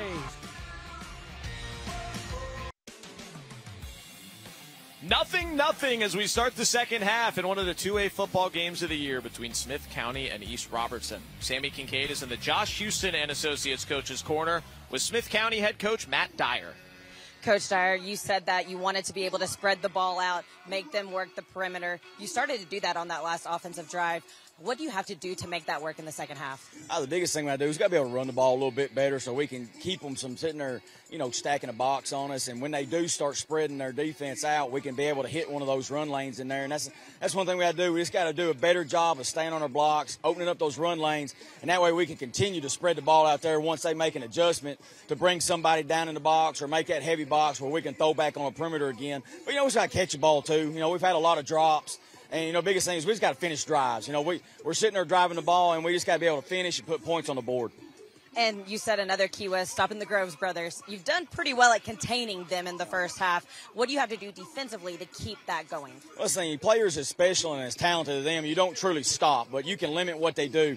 And, prevent the big plays. And, they've had a couple of drops as well where they could have some big plays. Or, we've had a missed tackle here or there, but we just got to continue to put everything on a box, put everything in a cage, and keep an edge on our defense. There's a couple of times we let them get to the edge, and they would get a first down run. But we just got to tackle better, and we got to limit some silly penalties, giving them easy first downs, like on the 4th and long when we had them backed up and we roughed the punter. We just got to cut back on that stuff like that and, continue to keep everything in front of us and limit their big play potential. Well, good luck in the second half, Coach. Thank you, ma'am. I appreciate it. Thank you, Sammy. Thank you, Coach Dyer. That is our Josh Houston and Associates Coach's Corner, a one-source scholastic product experience. Visiting with Matt Dyer, the third-year head coach at his alma mater, Smith County High School, who we are now dubbing after he invoked Deion Sanders in one of his speeches to his team this week after practice. Coach Dyer is now the Coach Prime of the Upper Cumberland, and he said he is all in on the nickname. What a very unique title. Very topical, though, by the way, Max. Very topical. How many high school coaches do you think are talking about Deion Sanders to their teams this week? 30%, all across America. 30%, which is too many, but a lot. I think it's like 80%. Maybe. You might be right. It was fun visiting with both these teams. Smith County on TV for the first time in 11 years. Last time they were on TV, they were playing at White House, and a dog ran on the field. Many of you watched that game and are watching this one as well. No points as we get ready for the second half. Time for our Bart Durham Injury Law Injury Update with Sammy. Hey guys, for the Bart Durham Injury Law Injury Update, happy to update that there were no injuries in the first half. So the injury report is the same as the beginning of the game, with Smith County only having 3 players out tonight, with Ethan Montgomery on that offensive line, defensive line, as well as Jacody Gibbs out with a mental with a mental injury, and also Nolan Young is out on that line playing on both sides as well. That's your Bart Durham Injury Law Injury Update. Thank you, Sammy. No points in the first half. Bruno Reagan and our statistician Morgan Morris's dance moves have been the offensive highlight of the first half. We'll see who gets on the board first here. It'll be Smith County football to get the second half started. There's East Robertson in the gray, Smith County in the white. East Robertson is 5-0 for the first time in school history. Smith County is 4-1. Both teams are 1-0 in the region. And the winner of this game likely gets to host the second and third round of the playoffs because of it, including a possible playoff rematch in the third round, which would be in the state quarterfinals, which both of these teams reached last year. Smith County was in 3A at the time. Now they're down in 2A with East Robertson. That's why this has been a fun game to watch, because they're going to go all out to try and win this game. I mean, I was talking to you during halftime, Max. We saw a fake punt from the 30-yard line, like stuff you would never see in a lower stakes game. But right now, both these teams are bringing everything they got. Both coaches agree they would have rather this game be at the end of the year, so they were a little bit more ready to decide the region champion, and they knew for sure that it would. But we're happy it's right now. Let's introduce you to sophomore kicker David Summerer for East Robertson. You have not yet seen him tonight because he has not yet been on the field. They have not attempted a field goal. They have not kicked off. It's like when you shut somebody out in Madden and their kicker doesn't show up until the start of the second half. Except it's 0-0. East Robertson in the gray, Smith County in the white. Summerer kicks it deep, and we are ready to roll here in the second half. From the 5-yard line, Kylan Johnson for Smith County. Some good yardage on the kick return. Dances out around the 30-yard line.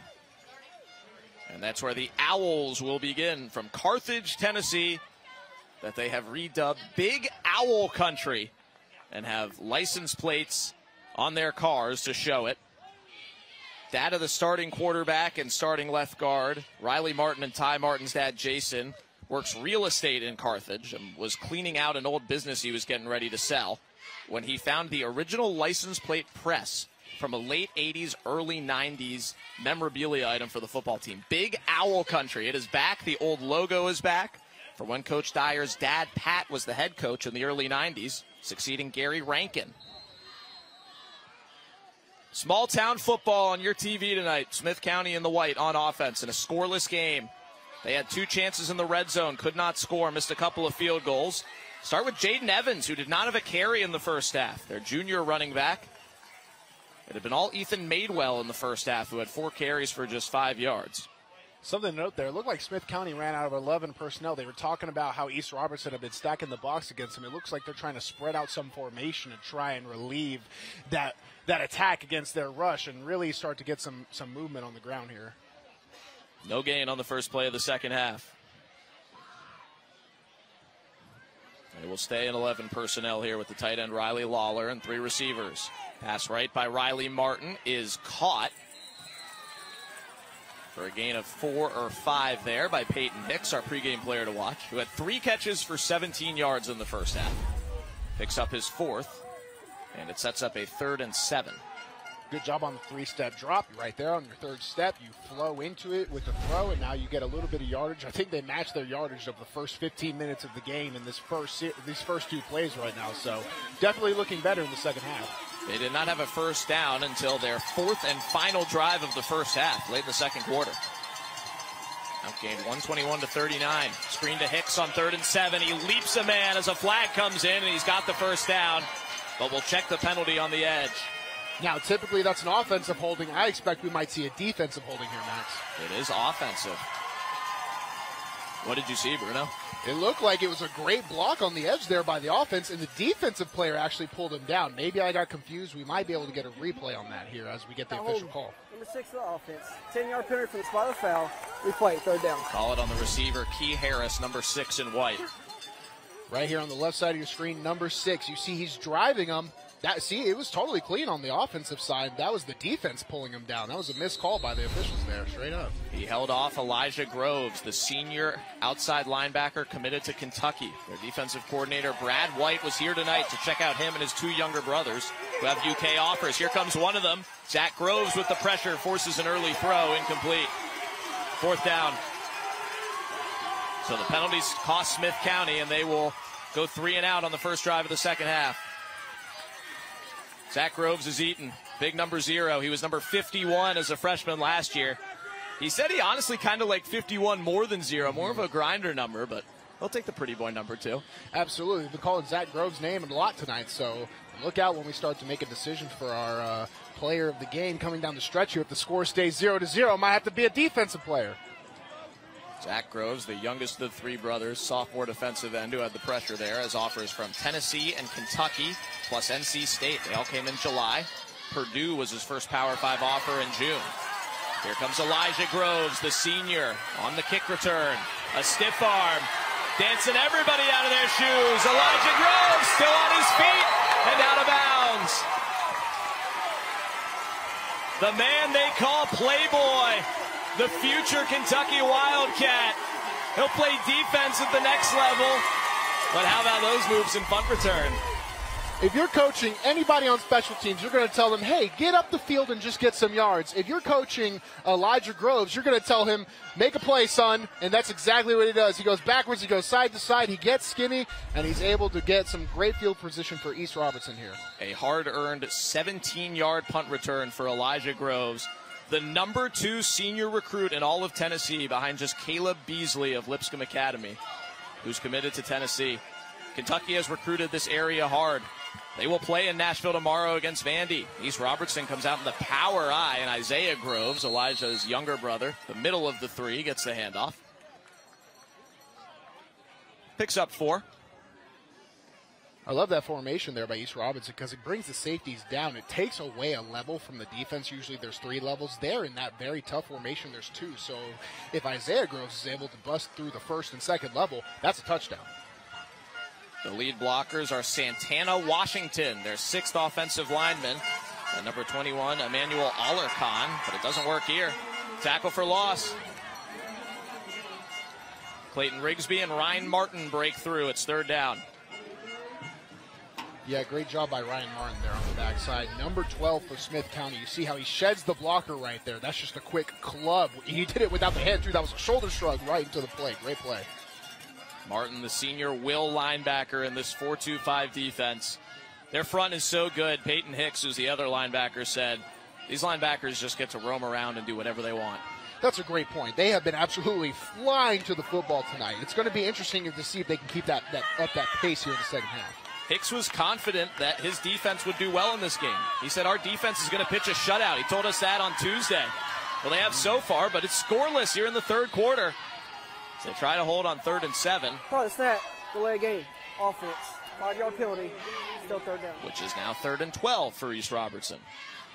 Yeah, there was a little bit of a missed call, and then they were trying to get the snap off, and there was a false start there too if it wasn't going to be a delay game. So a little bit of miscommunication there from East Robertson, which has been something. I don't know if it's the TV or the bright lights or what it is, but these teams they have athletes and they're playing well, but they're just getting a little bit too in their own way.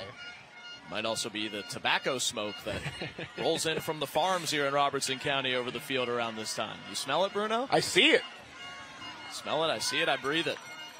3rd and 12 for the boys from Cross Plains. It's a handoff for Caleb McNeil, and he's got nothing. Ryan Martin again. Loss of 1. 4th down.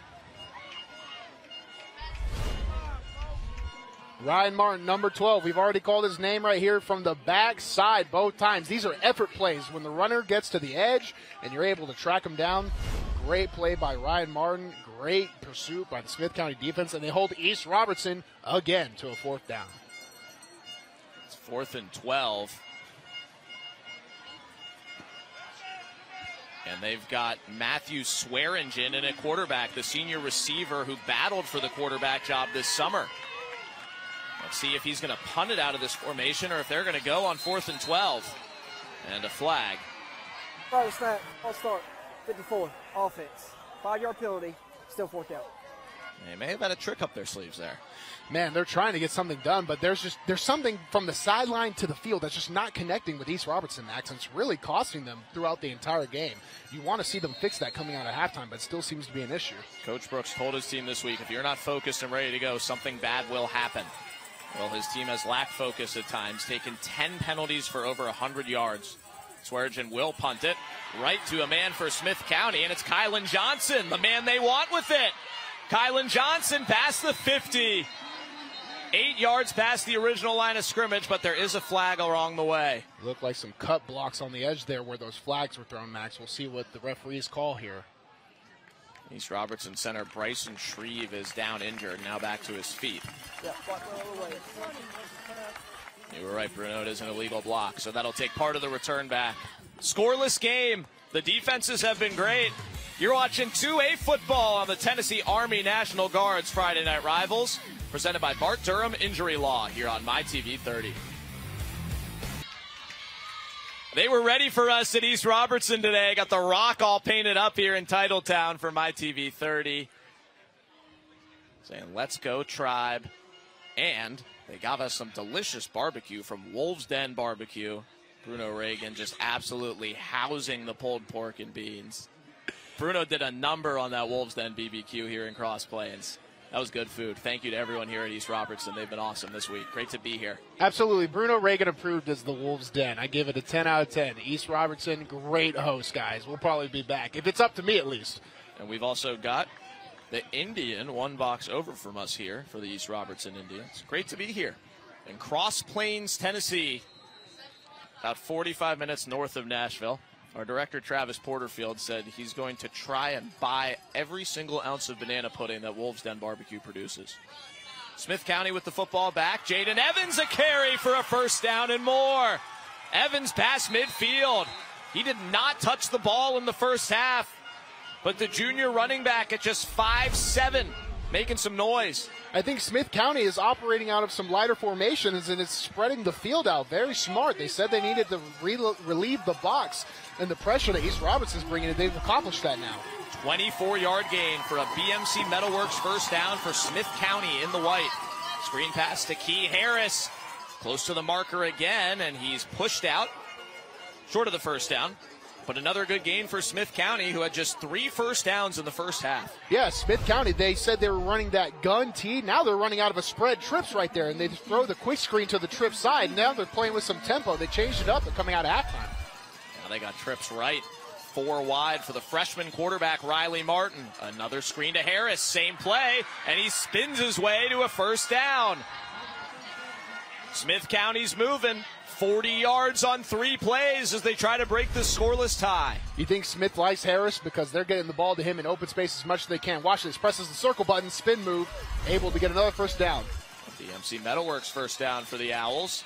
Evans not going anywhere this time. Met in the backfield. First by Kaysen Goosetree, then Wyatt Pearson, and Zach Groves take him down. No gain. The tempo was working. Now they're going to take a second. Get a play from the sideline. Actually, they're lining up again, Max. They want to keep going fast. Reminder that when we're done tonight, tune into FNR Football Frenzy on Fox 17. Deep ball to Clayton Rigsby, who mosses him. Touchdown, Smith County. Riley Martin to Clayton Rigsby. And midway through the third quarter, Smith County scores first.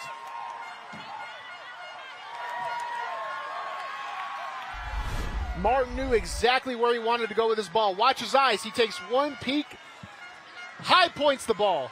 Rigsby, first score of the game, touchdown Smith County. 31 yards and a heck of a catch for the senior Clayton Rigsby. His first touchdown of the season here in game number 6. Keep an eye on here, number 2 off the edge.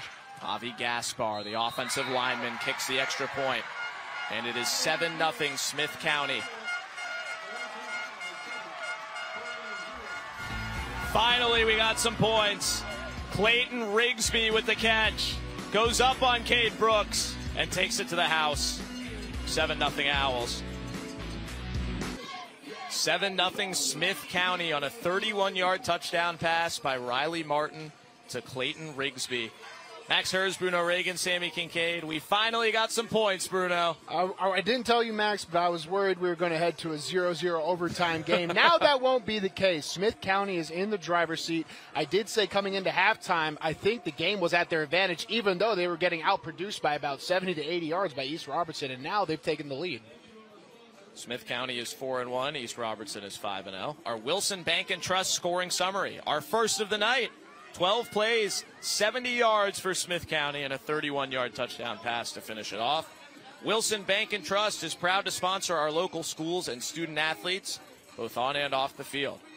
We got a brief moment there to tell you about Wilson Bank and Trust FNR Football Frenzy on Fox 17. That is from 9:30 to 10 tonight and 10:15 to 10:30. Big Joe Dubin will be in Mount Juliet for Gallatin and Green Hill. Jill Jelnick will be back in the studio with highlights from Gallatin, Green Hill, Nolensville Centennial, this game, of course, and plenty more. Clayton Rigsby's been the playmaker. He had the takeaway on defense in the red zone. And now the first touchdown catch for Smith County. Javi Gaspar kicked the extra point. Now he'll kick it off for you, Bruno. And he will bring in, oh, I thought he was going to ask for a holder. Key Harris was just getting a word in. Want to say hi to his buddy. Hey, Javi, it's pretty cool that you do this. Thanks, Key. I'm going to kick the football now. It's a short one. Recovered by East Robertson. Nearly had a chance there. Miles Cothran fell on it. I wonder if that was called or if that just sort of happened. It's hard to tell with Javi's setup. It's the same every time. 2 steps away from the ball, I'm just going to kick it. So East Robertson back on the field for their second drive of the second half, trailing for the first time. Here we go, Bruno. What do you got? Looked intentional right there. He was aiming for that grounder ball, just maybe get the ball back. You know, Smith County knows they want to control time of possession, get East Robertson away from possessing the football as much as possible, so they went for it. Why do you doubt him? I don't. Don't doubt Javi Gaspar. I love it. That was on purpose. That was called. All right, East Robertson back on the field. Freshman quarterback Kaysen Young with the Groves brothers around him. He hands off to the junior running back Isaiah Groves, who had 17 carries for 72 yards in the first half. He has had 200 total yards of offense in all 5 games so far this season.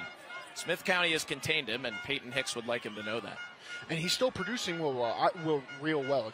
Isaiah Groves, with his production going into the first half, I will not be surprised if he starts busting some explosive runs here late into the second when the game starts to get gritty, real tired. The defense starts to, feel the contact. That's when Isaiah Groves is really going to shine here. East Robertson said coming into this game, they're okay with 3 to 6 yards per rush and then busting one later on.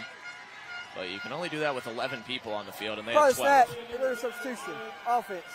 5-yard penalty. Still second down. Miles Cothran, the sophomore fullback who just recovered that onside kick, ran off late, and their offensive coordinator, Hayden Alexander, has his head in his hands. That's what an offensive coordinator looks like when you haven't scored midway through the third quarter of your biggest game of the year. Sorry, Absolutely. Hayden. Had to do it to you. Fake pitch. Passing play for Kaysen Young. Open man, Wyatt Pearson, first down. Just the second completion for Young. They've both been to Pearson. The first one was called back on a penalty. This one counts for a first. Smart. Elijah Grove was down the field for the big play, but Kaysen Young decides to just drop it down, get the yards, get the first down, get some production and momentum in this drive. Really smart play. Gain of 13 for a BMC Metalworks first down for East Robertson. For our scholar athlete, Wyatt Pearson, a nationally ranked woodworker. Hand off to Isaiah Groves, and Javi Gaspar's got him in the middle. The onside kick in TFL and machine. Javi Gaspar, the senior knows. No gain. A little chippy in the pile here. We watch Isaiah Grove and Javi Gaspar one-on-one. Big man can move. Could be our budget break stop of the game coming up in the fourth quarter. Budget breaks, you can pay more. But why would you want to? I think Javi Gaspar could probably fix my brakes. That man does it all. The senior has an offer from Bethel. Might be to kick field goals. Another one. This time Groves gets out of his grasp and stiff arms a man. Isaiah Groves moving bodies. He's short of the first down. It'll be 3rd and 1. This is what I'm talking about. I'll always remind the audience of the softening process. If you have a great rushing attack, you're going to see it start to get more explosive as the game goes on. You see he bounced off 2 Smith County defenders right there to make a miss. Isaiah Groves is going to be someone to watch if East Robertson wants to win this game down the stretch. Offers from Kentucky, Missouri, NC State, Liberty, Charlotte, and UAB. Most of them want him to play running back as he picks up the first down. He's listed as an athlete in the recruiting services.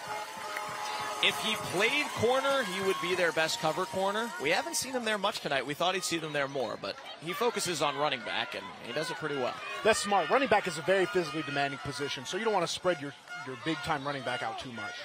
It's a BMC Metalworks first down on the last carry. This time Clayton Rigsby holds him up. BMC Metalworks providing precision machining and fabrication services throughout the southeast area for over 45 years. Well, Chase Brooks showed up at East Robertson at the right time. Second-year head coach has gotten to coach all 3 Groves brothers after their cousin Taylor led the way in previous seasons. Last year they won their first playoff game since 2009. They lost in the first round in 2018, 2019, and 2021. From 2010 to 2017, Bruno, they went 8 years without making the playoffs here. That program was down. They are up in a big way right now. 11-2 last year, most wins ever. 5-0 so far this year, but losing. Isaiah Groves trying to change that. Keeps on going inside the 20.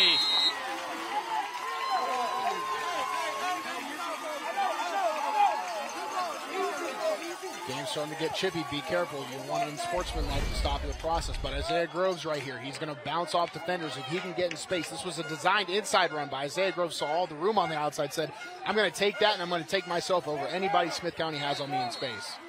25 carries for 101 yards. He has run the football on 25 of their 41 offensive plays tonight. The stakes of the game call for it. They know the region can be decided with this game tonight. And the youngest brother, Zach Groves, is in at tight end. Here's Elijah Groves on the jet sweep. Cuts up the middle. Still on his feet. Inside the 10. Elijah Playboy Groves moving everybody in the building. First and goal, East Robertson. Elijah Groves, this is a design jet sweep to go outside, but he sees the wide open field on the middle and just cuts it up in and trusts that his big body is going to carry him to the goal line. Great job by Elijah Groves, coming off of all the production his brother Isaiah Groves has given him this drive. The Kentucky commit. He will play outside linebacker there. But he plays some great running back and receiver, too. 4 rushes for 58 yards. They have not thrown his way yet. But now they're going to back this up. We play first down. Something at the end of the play, Bruno. Me and Max were looking at each other talking about Elijah and Isaiah Grove, and we missed the super late penalty call right there. Now it's 1st and 20, I believe, Max. There's a holding call. Guess it does not count. All right, we'll try it again with Caleb McNeil at running back. Gets a couple, able to drag Peyton Hicks forward for a gain of 4 or 5. Man, those penalties have been killer for East Robertson. 12 penalties against the Indians for 130 yards. And something to note, Max, is the penalties happen a lot on Elijah Groves' jet sweeps. He'll either go too far outside in their hold because he's too far outside, or he'll cut inside and they have to hold the inside. So they just need to practice on those outside runs to try and keep your hands inside, most importantly, your feet moving. They do have a young offensive line, 2 sophomores, a junior, and then 2 senior tackles for East Robertson. They have 7 offensive linemen they like. We saw Santana Washington, one of them, in a fullback role earlier. Kason Young, the freshman quarterback, on a designed run, trying to get to the left edge as a flag comes in. He takes a high hit. Clayton Rigsby gives him a shoulder to the grill. 2 flags on the field, different positions. One around where the ball was snapped, one on the left edge, both in the area of offensive holding against East Robertson.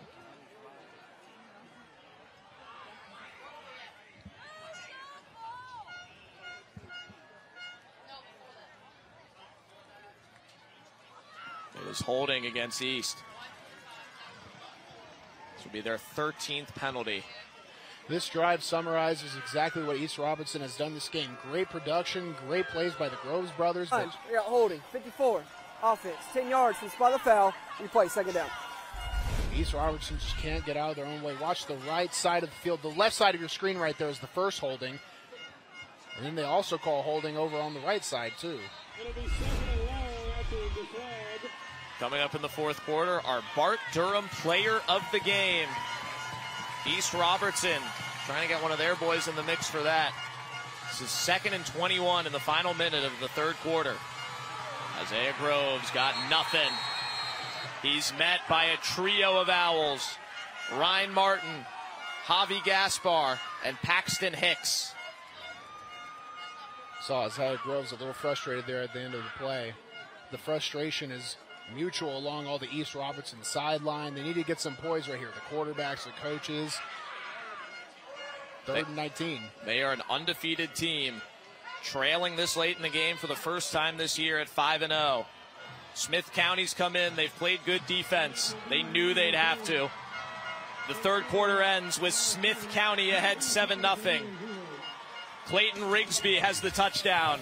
7-0 Smith County after 3. Let's take a break for financial literacy with U.S. Community Credit Union. Smith County 7, East Robertson nothing. They were tomahawk chopping here as we get ready for the 4th quarter in Cross Plains. Max Hers, Bruno Reagan. Here's Sammy Kincaid on the sidelines.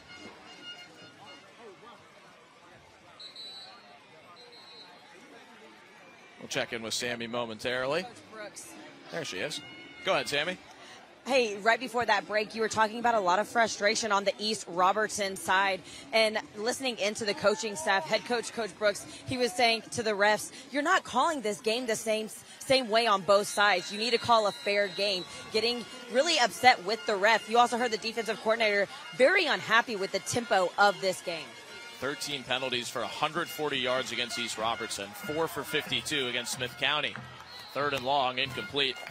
Kason Young throwing well short of the sticks, looking for Elijah Groves.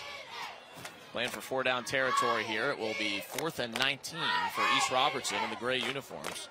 With their star running back, Isaiah Groves, on the sideline without his helmet on. He would like to come back in the game for this 4th and long if they're going for it.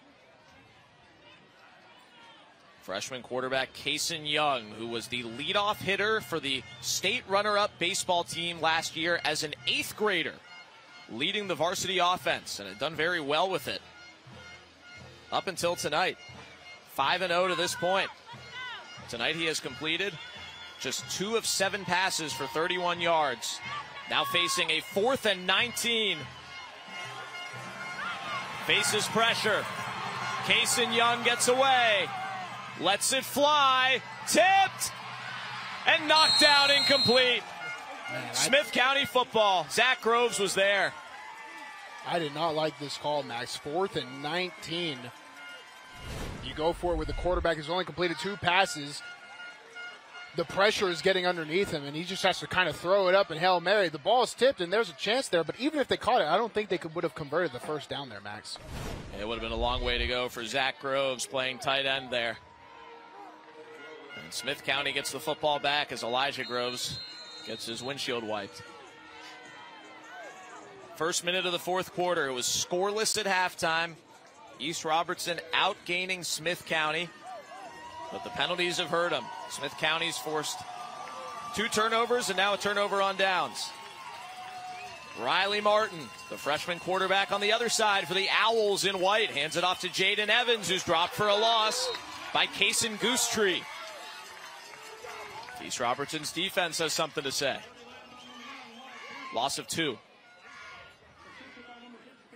Smith County, they came out with a sort of tempoed spread style offense. It looks like now that they have the lead, they're going to try and get back to that conservative run game, but that can be a double-edged sword because if you go 3 and out without success, now that East Robertson knows that they want to run the football, it could just play right into East Robertson's advantage.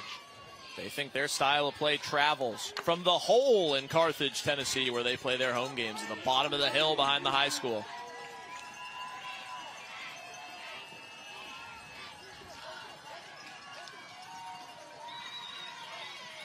Second and 12. They snap it with 2 on the timer. Pass left is caught by Wyatt Claywell, who's down in the process of the catch. Picks up 4 or 5. Let's check in again with Sammy. Hey guys, just an injury report down here on the East Robertson side. It's not the first time that Kason Young has come off the field kind of limping, holding on to that right hamstring. Had to get stretched out again for a second time this game. Also on the sidelines, you see number 32. He's a senior, Dallas Caffrey. He has been limping on the sidelines with his left ankle. Thank you, Sammy. Those are 2 of East Robertson's most important players. Caffrey not on the field here at middle linebacker for 3rd and 7. Riley Martin throws it away. It did not get past the line of scrimmage. It may have even gone backwards. The ref has the flag in his hand. What drama! He threw it! Ah! Zach Groves talked him into it. The captain of the East Robertson debate team. It is intentional grounding. Lost it down, 4th down. It was undebatably intentional grounding, right? Undebatably intentional grounding right there. It was outside of the pocket and just hightailed it all the way outside right now. The second right here, you get forced out of the pocket. You can't just throw the football wherever you want like that. You have to be in the area of one of your offensive players. So if you're going to throw it out, you still got to look downfield. Wyatt Pearson, our scholar athlete for East Robertson, who said he's an 8th-generation farmer. Chase down the quarterback. I've never seen a penalty called like that, Max. That made my night. The first down marker is now at the Pearson family farm, somewhere up here in Robertson County. The punt returners, the brothers Groves, Isaiah and Elijah, are waiting just 5 yards beyond the marker. It's a fake. Peyton Hicks throws it to nobody. What happened there? I don't know. I don't know if this was even a design fake because it's so unbelievable. You're Smith County. You're up by 7. Why would you fake a punt on your 15-yard line? So I have trouble believing we're going to see right here. It is a design fake. They run it off, and they think they're going to get away with this right here, but no one's really downfield. That was 4th down and 25 plus.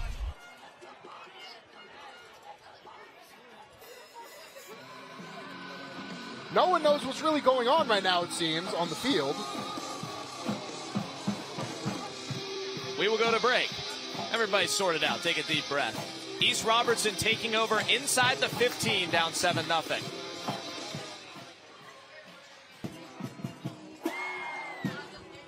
They're fired up here on whiteout night at East Robertson High School.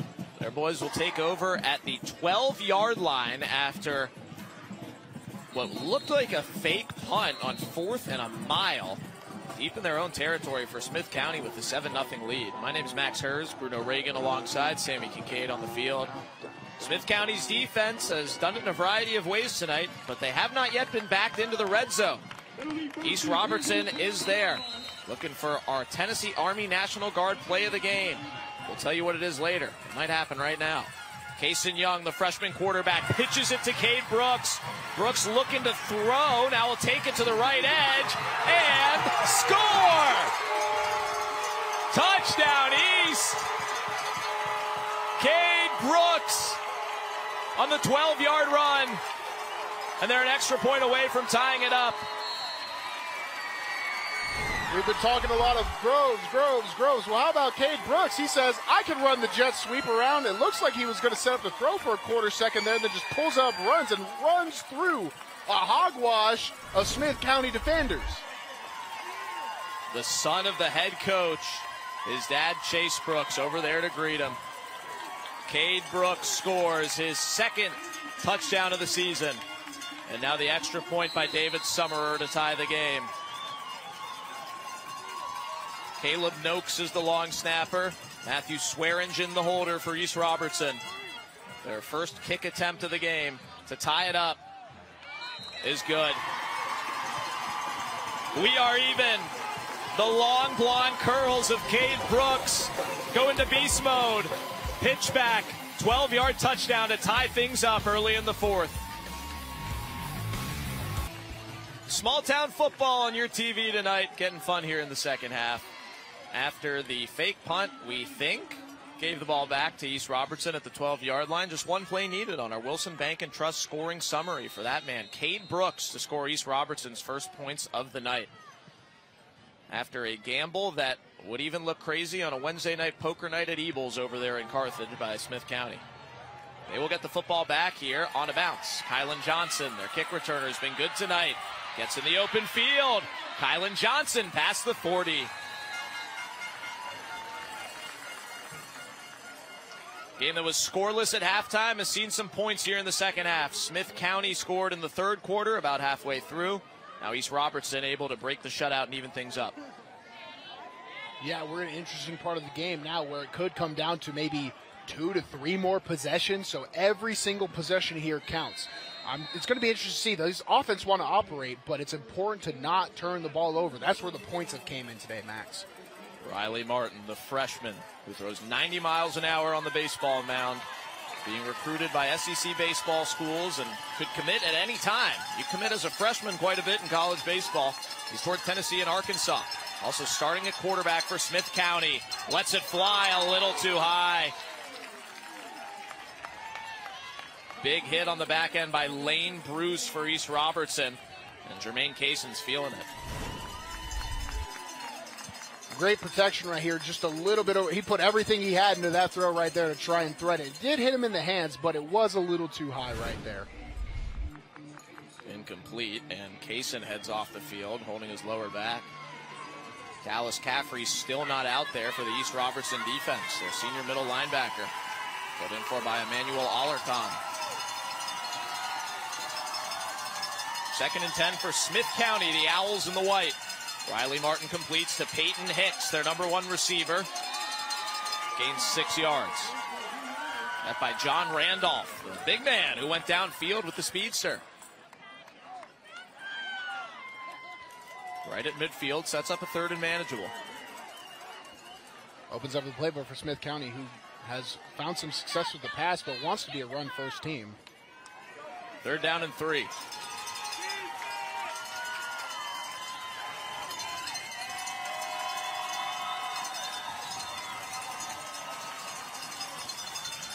Martin hands off to Jaden Evans. He's got the first down. What a second half for Jaden Evans. out of the Smith County backfield after he did not touch the ball in the first half. Very nice job by Jaden Heavens here to follow his blocker, and he scrapes the backside like a wall. You always want to scrap paint off the wall is what they call it. He's able to find a hole and get the first down. The junior who his head coach said is the quietest player on the team. 5'7" running back lets his feet do the talking. He has a UA local 572 first down for Smith County, and he gets it again. Gets past Groves, up the field. Jaden Evans with another first down and way more. Gain of 26. Everything I mentioned with Isaiah Groves and the softening process, the same thing counts for Smith County. Right now, there's multiple bodies right here. Evans is carrying 4 to 5 players at a time. They might still go to the run game right here. It's another UA local 572 first down for the Owls, the premier trainer of workers in all aspects of the piping, plumbing, welding, and HVAC industry. The boys from Big Owl Country trying to answer and retake the lead. Riley Martin throws to Peyton Hicks, incomplete.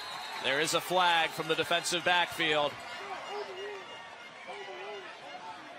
It is in the area of either PI or defensive holding against East Robertson. And it is holding. That'll take him to 150 penalty yards on the game for the East Indians. Coached by that unhappy man, Chase Brooks.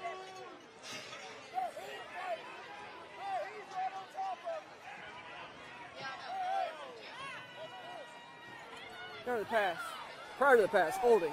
Defense, number 13. 10 yards from the previous spot. First down. Maybe on Groves and coverage on Hicks.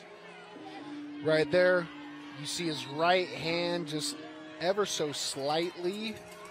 Close call right there. There have been some complaints about the refereeing, the officiating, and if there's been some bias towards it, Smith County is now in the red zone. 14 penalties for 150 yards against East Robertson compared to 4 penalties for 52 yards against Smith County. There have been 200 penalty yards in this game and under 400 total yards of offense gained. Been a big reason this game's been so low scoring. East Robertson has been in the better of the two offenses, but penalties have held them back throughout the night. We talk about maybe the production and how the penalties are catching up. If the penalties didn't exist, we would see a pretty good offensive game tonight, Max, but mainly the penalties are what's keeping it so low scoring, and low scoring is in Smith County's favor. The delay is because the scoreboard has turned off completely, which actually happened after the East Robertson touchdown as well. I don't think we lost any time at any point, but it is now off. We're going to send our statistician, Morgan Morris, to go down and play with the electrical work, as he loves to do.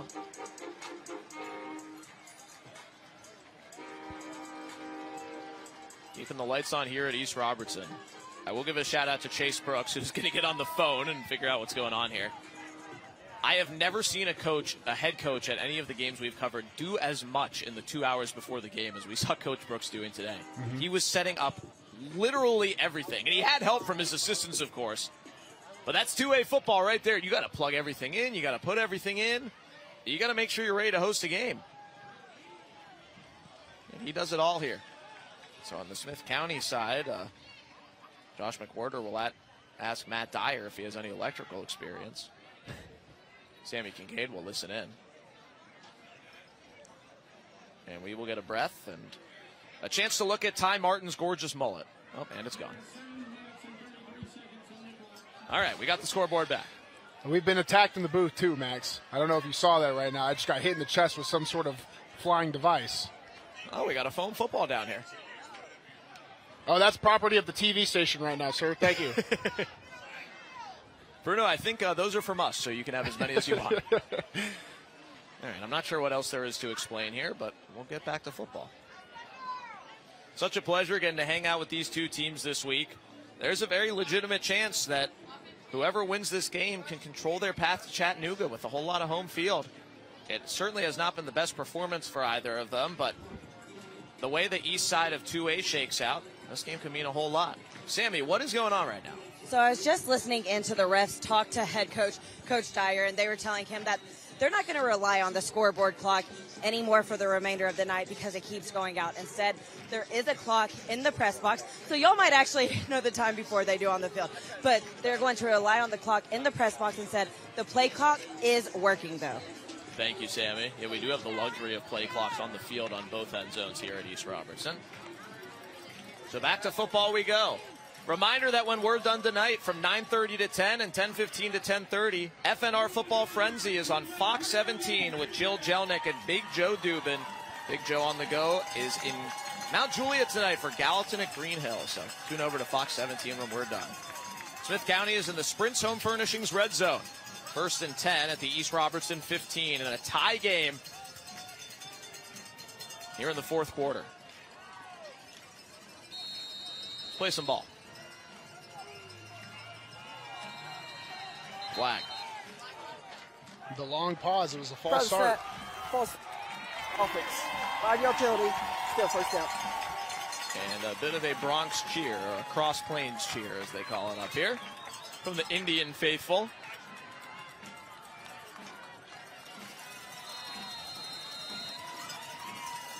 So Smith County will back it up. 1st and 15. For Riley Martin, who said he's improved his reads throughout his freshman season as the starting quarterback. He said he was just winging it at the beginning, which is good honesty. He used to look up at his coaches and say, what is this? What do the signals mean? Feels like he knows now. Trying to lead his boys to a go-ahead score. They snuff out the screen, but Peyton Hicks improvises for the catch and a gain of 10. Peyton Hicks been dynamic on both sides as advertised. He's a senior with no college offers. Somebody offer Peyton Hicks to play either side of the football out of Smith County.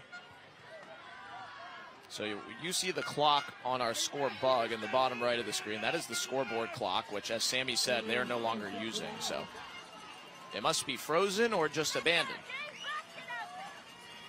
We do have the play clock, however. So we will rely on Sammy for timing updates as we come up on the midway point of this fourth quarter. Play clock's at 10 as Jay Phillips motions in with Hicks. Handoff to Jaden Evans. Keeps his footing. Picks up a yard or two. Zach Groves in the middle of it all. 3rd down. Looks like 3rd and 5 from right at the 10-yard line.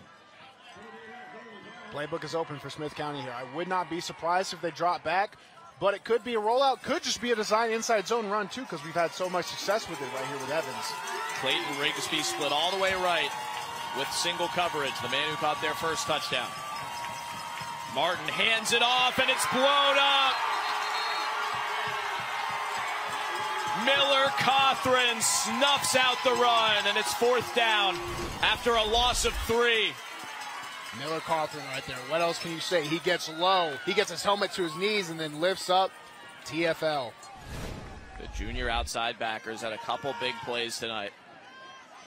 And it is field goal time for Smith County. They have missed 2 tonight already. Javi Gaspar, their right tackle, nose tackle, and senior kicker will try this one from 30 yards. He's 1 of 4 this season. Missed from 37 tonight. For the lead. Short. No good. We stay tied.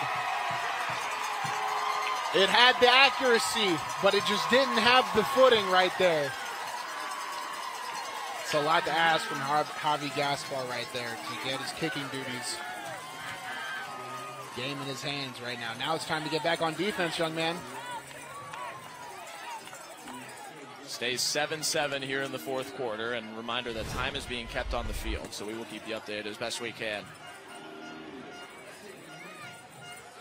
You see, he didn't put a lot into that foot right there. He just wanted to try and make it accurate. And it was accurate, as you saw on the TV screen during real time. It looked like it might have made it in, but it did not. It fell short.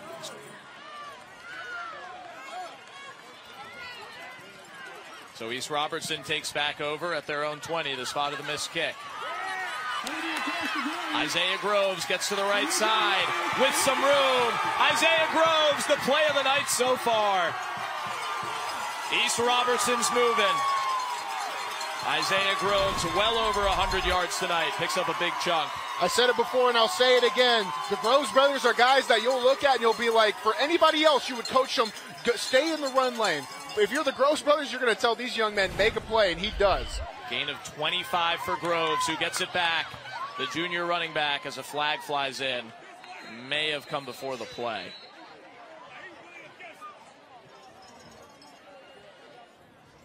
Go motion. Hey, Ian never got set. Let's go down to Sammy. Hey guys, I'm actually standing behind the ref right now that has the clock on her phone. There's 5 minutes and 33 seconds left in this ball game. She is keeping it with a stopwatch on her phone. Thank you, Sammy. Keep us updated there, please. 5-yard penalty, still first down. That's the same penalty we'd already heard once, illegal motion against East Robertson. Just not getting set in time.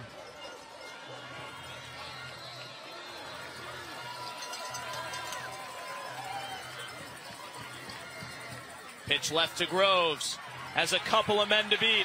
Gets some help from the quarterback Young and able to pick up 7 or 8. The second time this drive, Isaiah Groves is pitched and it's designed to go left, but he just immediately is like, actually, I'm going to go this way. There's less defenders this way for me to juke and run through. And it's working out for the young man right now. 28 carries for 146 yards for Groves, who has run for 200 yards in every game this year. Has an offer from Kentucky, where his older brother Elijah is committed. Got an offer from Missouri just last weekend. NC State, his third Power 5 offer. He and his younger brother, the defensive end Zach Groves, have gotten offers on the same day from Kentucky, NC State, Charlotte, and UAB. Offered them all together, following their brother's footsteps. And Groves gets out of the pile. Isaiah Groves beats everybody for a first down. A Houdini act as Isaiah Groves takes over. He was in the pile, and then he wasn't. Number 1, Isaiah Groves, he ducks his head and just kind of gets in there and pops out. Then it's just a one-on-one battle where he kind of drags the defenders on his own hip. And there's a flag. Groves off the field, straight to the ground, down on his knees. Under 5 minutes left in this game as time is being kept on the field. And that big run is not going to count as Groves comes off in need of some water.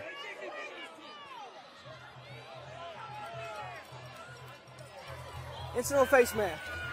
Number 2, offense. 5-yard penalty for the spot foul. Replay. Second down. So another big run for Groves called back, and he runs off the field in need of water and at least a rest. Hopefully he's not injured. Down on one knee. They got the mustard ready for him if he's cramping. We think it's just fatigue. His brother Zach was right over there with him, and his mom's down there yelling at him from the front row too. Kason Young throws, incomplete. Too low, looking for Elijah Groves, who kicks the ball away in frustration. 7-7 game, under 5 minutes left in the fourth quarter. East Robertson 5-0, Smith County 4-1. Small town football, and Bruno Reagan's loving it. I was just about to say, this is 2A football at its greatest right here. Scoring but doesn't work. We don't have the clock. We have 160 yards of penalties, and it's an absolute grinder tied up going into the clutch time. 4-minute offense right now. It is a full house here at East Robertson High School. Here at Kilgore Park in Cross Plains, Tennessee. Barry Baker Memorial Field. They are on their feet. Whiteout night at East Robertson after a school record 11 wins last year. They want to keep their undefeated season alive here in week 6. Kason Young dancing, trying to get away from Martin. Young still alive, throws it back to Groves, who smartly drops it. That's an incomplete pass. They were 15 yards behind the line of scrimmage by the time that ended. What a heads-up play by Isaiah Groves. Whether he meant to or not, dropping that ball worked out for them. It gained them about 15 more yards right here. They will still be forced to punt. Back to Smith County.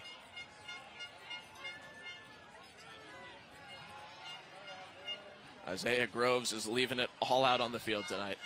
He really is. Sometimes you get games where when you do get a rest, you have to either sit down, lay down, or get on your knees. And Isaiah Groves has played so hard, put his whole heart into it for this game that he's had to find alternate methods of recovery. Elijah Groves to punt. Key Harris and Kylan Johnson are deep. And the kick is down. Sammy, tell us about the clock. Okay. Go ahead, Sammy. Hey, guys, I'm currently right behind the ref. There's 4:16 left. 4:06 left in the game. And I think it's really interesting that the ref is over here on the East Robertson side. There is nobody over on the Smith County side. So they're getting a little bit of a delayed message of how much time is left in the game. Well, the most important thing is it's tied here in the fourth quarter. Smith County will take over. 4:06 left in the game, as Sammy said, starting at their own 24. This clock is going to really start to take an effect because these two teams have all their timeouts right now. They don't know how to manage them. Kylan Johnson in motion. He gets the handoff. He wanted it a little earlier, and the whole play is busted. Offense, 5 penalties. Go, first one.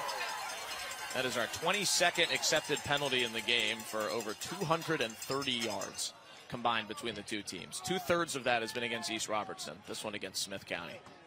No matter who wins this game, Max, they're going to look at each other and be like, I can't believe we won this game. This is what I've been a part of, those games where you win and you're just like, woo, we got away with one, boys. So this was the game that both teams had circled. These teams are over an hour apart drive time. They never played before. None of these players know each other at all, but they're in the same region now with some changes this year, with Smith County going down to 2A. Going to decide a whole lot for the playoffs. Martin throws, caught, first down Smith County to Key Harris. And a flag way after the play from behind the action.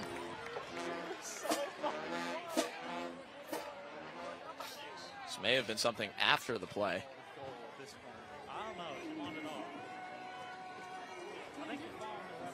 That's play. Unsportsmanlike conduct against Smith County after the big game. Then they called it on Smith right there. Just he caught the football, I think, just jumped up a little bit excited.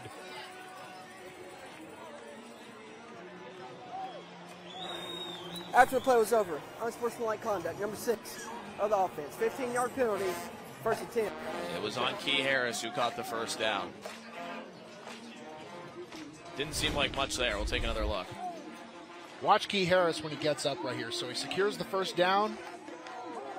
The point. I don't know about that, Max. Penalty was after the play, so the first down will count, but we'll back the whole thing up. 1st and 10 from right around where they started the whole shebang. Riley Martin away from the pressure for Smith County. Has eyes downfield to Harris, who makes the catch and holds on right around the sticks. First down, Smith County. This one counts. Key Harris gets up. He does not point this time, and then the Smith offense is able to move forward. There's a UA local 572 first down for Smith County coming up on the final 3 minutes of this football game. Nobody scored in the first half. Both teams with a touchdown here in the second half. Martin to throw. Left side to Harris again, who's been busy on both sides. And another first down for Key Harris, the senior leader for Smith County. Smith County's offense started with Key Harris getting out in space and opening up the run game. Now Key Harris has gotten out in space again. Smith County might have to start running the football with how well they're spreading out with Key Harris right now. Moving towards midfield. Another one to Harris. This one's blown up by Elijah Groves. Playboy makes the play.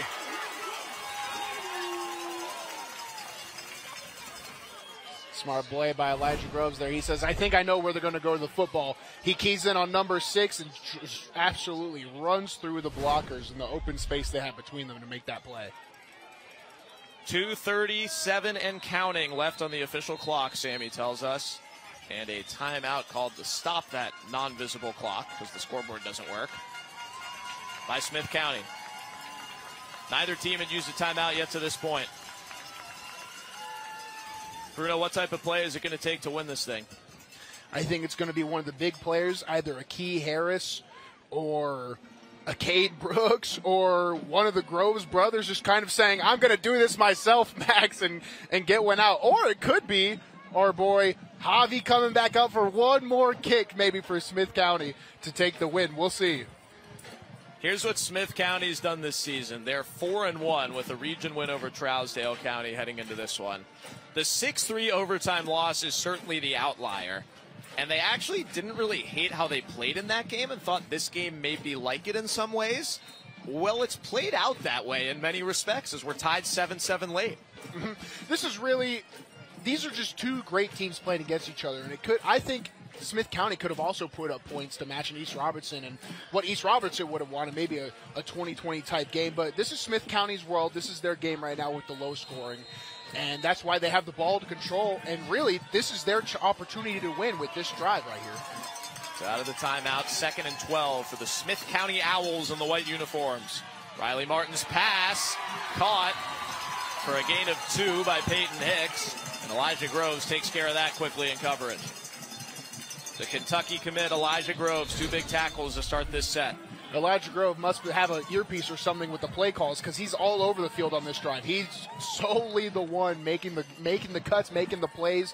He's keyed in right now on what Smith County wants to do. Kentucky defensive coordinator Brad White was here tonight to see Elijah Groves, who's committed to UK, and his 2 younger brothers who have Kentucky offers. Elijah said that Coach White was here in April for a spring practice, talked to him for a while about his game, what Kentucky saw in him, compared him to Josh Allen, the former Kentucky linebacker, former first-round pick, now on the Jaguars, and called him later that night to offer him.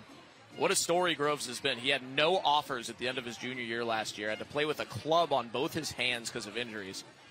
Now he's got tons of Power 5 offers and a Kentucky commitment. That's a big comparison to Josh Allen, someone who was so successful, playing against Josh Allen. I knew he was the big guy who was up there for Kentucky whenever we went to scouting weeks. So that's a huge comparison for Elijah Groves right now. And that's a big name to live up to, but that's the kind of pressure you want as an athlete. Kentucky will play at Vanderbilt tomorrow afternoon. All 3 Groves brothers will be there, and they have made it clear that they want to play college football together. Methinks all 3 could be at Kentucky at some point, the way they're thinking right now. But a long way to go, especially for the 2 younger brothers. 3rd and 10 for Smith. Too high. Just out of Clayton Rigsby's reach, and it's 4th down. What do you do here with a little over 3 minutes left? Maybe Sammy has an idea.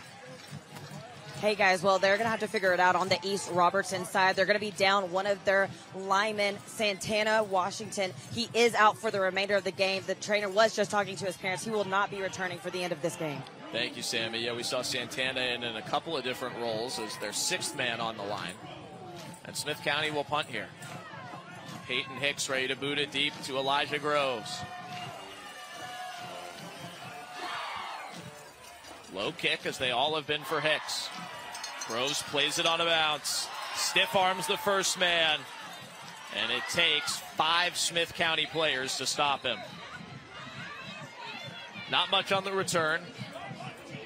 2 minutes and 12 seconds left on the official game clock, we're told, with the scoreboard non-functional here at East High. And East Robertson will start at their own 16. 2 minutes is enough time for this East Robertson offense to travel down the field the way they operate, but it's going to be real tough. They only have 2 timeouts to manage with, and I think we've seen their kicker kick once tonight, Max, so he might get his number called too. We'll see how this one plays out. This could be the last drive of regulation, though. East Robertson has not attempted a field goal all season, so they are 30 for 31 on extra points, so long way to go. Starting at their own 17-yard line. Kason Young hands off to Isaiah Groves, who's back and fresh. Loses the football.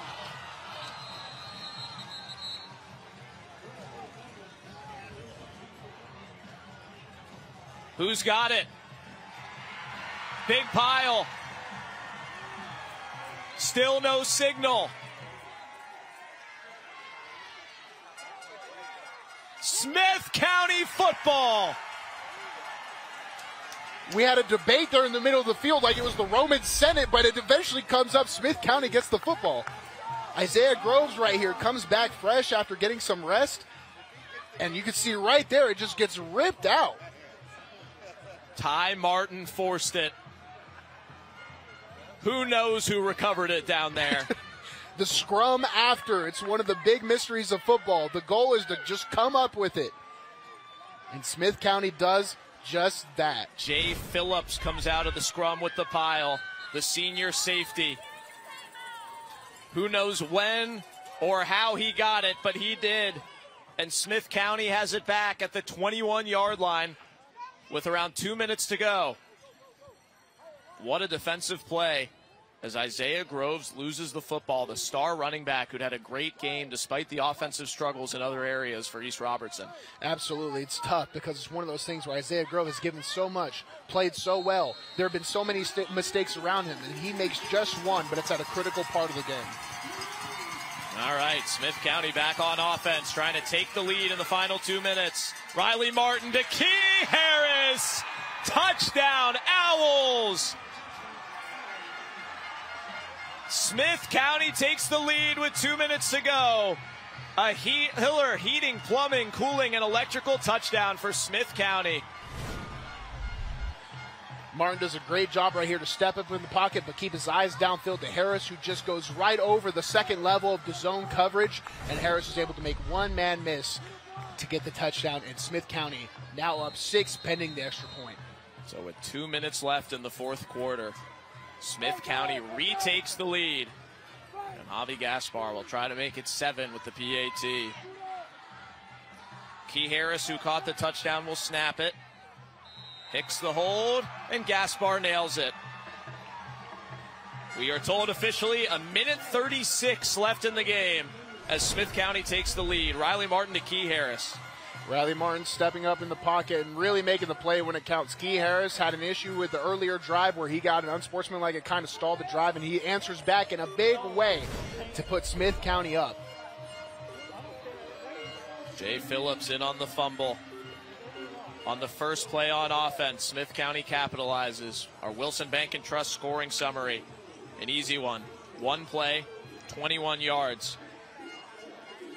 Wilson Bank and Trust is proud to sponsor our local schools and student athletes both on and off the field. A crazy game. Not a pretty game most of the way. But Smith County forces their third turnover on defense and capitalizes. They had 2 fruitless red zone trips early on. That time they found pay dirt. And they will kick it back to East Robertson here with 1:36 to go. With 1:36, East Robertson, they've loved going to Isaiah Groves with the rushing attack, but now they really don't have that luxury anymore of running the football. They're going to have to march downfield with a different approach, more of a 2-minute offensive style, and really hope someone just kind of makes a play down the stretch there. And they have no clock management either. Only 2 timeouts. We'll see how they handle this situation. There's the official time being kept on an iPhone. If this one don't light your fire, Bruno, your wood's wet. 2A football.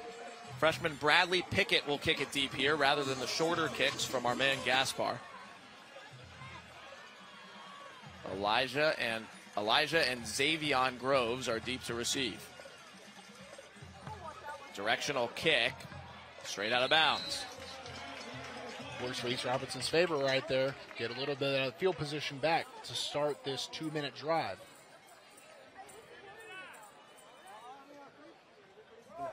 5-yard penalty, re-kick.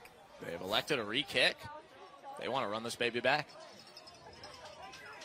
Yeah, it's pretty smart. They want to get a Groves kid the ball. How many do they have on that team? So just put all of them out in the field on return, and wherever they kick it, maybe one of them can grab it and make a play. 1.5 minutes to go. East Robertson chooses a re-kick, and on the re-kick, Javi Gaspar will come out to boot it. I'll kick it from his own 35. What a night for that man. Best player on the defensive front that has been so great for Smith County. Blocking a ton at right tackle on a long night of offense. And the kicking duties as well. That is high school football USA right there. Javi Gaspar. Lets it fly. On a bounce. Recovered by East Robertson. And they will start in plus territory. Caleb McNeil with the good hands. And East made the right move to take the penalty. They will start at the Smith County 45-yard line. Freshman Kaysen Young was the leadoff hitter for the state runner-up baseball team as an 8th grader last spring. Now the starting quarterback with 1:30 to go, trying to keep his team's undefeated season alive at 5-0 against 4-1 Smith County. A game to likely decide the region championship and who would host a rematch in the state quarters. Elijah Groves has the ball, of course, met by a wall, picks up a couple and then taken down by Peyton Hicks and company. They have 2 timeouts left. Yeah, they're opting to rush the football, Max, but last time we checked, the clock was at 1:30, and I believe it's still running. Coming up on 1:15 here, and the clock is running. 2nd and 8. Young only has 2 guys running a pattern. A third joins them. That's Wyatt Pearson. Stops short of a first down. A gain of only 1. Peyton Hicks with the tackle. And timeout called by East Robertson.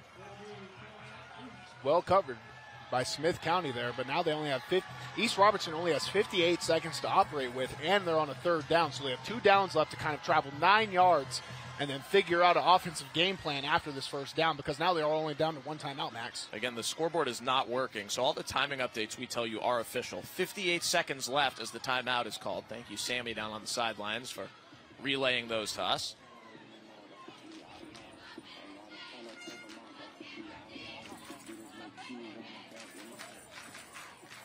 Third down and 8 coming up for East Robertson here. You know who the playmakers are, Isaiah Groves and Elijah Groves. How do they get it to them in what is 4-down territory? It's going to be tough to get anything to Isaiah Groves because he's operated mainly out of the backfield. You can't just put someone in a formation and give them a route and expect them to run it well. That might not go as well. Elijah Groves is the big man right now, and he's the mismatch, but they tried that on a one-on-one with Key Harris, and Key Harris was able to wrestle the ball away. If it's me, I go underneath to any of my routes, get this first down, either spike it or call the timeout, and then I'm just taking shots to the end zone, Max. Interesting formation here as they have an offensive lineman split way left. That's Malachi Anderson. He's there to block for Isaiah Groves, who they get in space, close to the marker. Looks like he might be short. No, first down East. First down East Robertson, a UA local 572 first down for the Indians. Clock running under a minute. They're lining up quick. They're running the same formation. Screen pass snuffed right out by Peyton Hicks. They went back to the same look and did the same thing. And if it works, great. If not, then it stops the play clock. Under 30 seconds to go, and it does stop the clock here. East Robertson with 1 timeout left, but that play was out of bounds.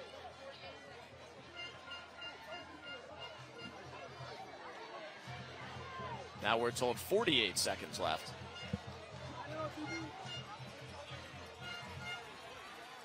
Time flies. Now it's time to look downfield, backs. Anything you do, it can't be underneath. You can't lose this valuable timeout. Elijah Groves, Zay Groves, and Cade Brooks, the receivers. Kaysen Young has good protection, but coverage is good, so he dumps it off to Isaiah Groves and picks up a couple of yards. Clock now down at 31 seconds. Stopping here.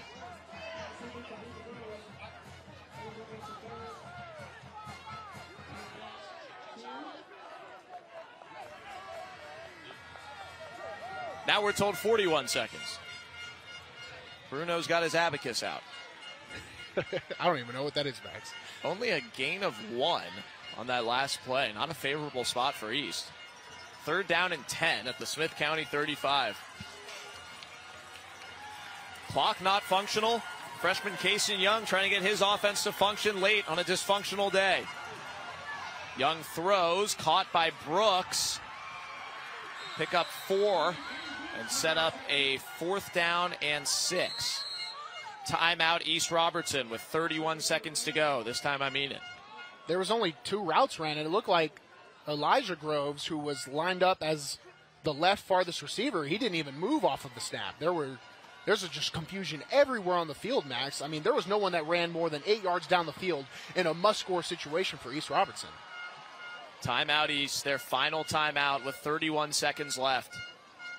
They're facing 4th down and 6, down a touchdown, on a night where nothing has gone to plan for the more star-studded of the two teams. Here's Sammy. Hey, guys, I was actually standing right next to them as they were calling that play, and Elijah said to coaches, hey, that's not the play we just said, is it? And you could tell there was a lot of confusion about what they were trying to do when they were trying to run the ball fast. I'm not going to say I told you so, but I told you so. Listen, Elijah Oliver is not a play. That's the go-to guy right there. He's 6'5". He's probably their best player, overall on the team, offense or defense, and he's the mismatch. He did have that interception with Key Harris earlier in a one-on-one matchup, but he's the guy, if anything, you're going to throw it up to. So when we were missing those routes right there, Elijah Groves is the guy that they need to get down the field. If I'm looking at anybody right now, look at number 2 on your field. 4th down, they have about 20 seconds left to go. If it's going to go to anybody, it's going to go to him. Elijah Groves at the bottom of your screen, split left, 31 seconds left. East Robertson needs this 4th and 6. Young, pressured, throws it up and intercepted.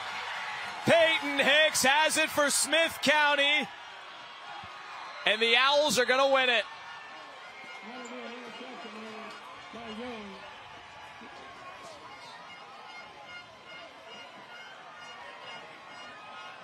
The boys from Big Owl Country pull out a massive road win. And one more kneel down will do it. They came into East Robertson. Max, watch right here. Young just has to kind of throw it up and pray. You wish you would have, used those earlier downs a little bit more efficient, but Peyton Hicks gets it done on defense with another interception. He was our player to watch. I noted that he had 2 interceptions on the season. Now he gets a 3rd one, and probably is most important to seal a big road win and maybe the region. 4th takeaway of the night for the Smith County defense against one of the most high-powered offenses in small class football statewide in East Robertson. They will be undefeated no more after one single kneel down.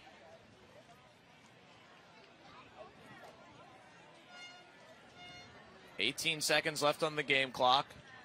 Not sure what else we're waiting for here other than one more snap to end this thing.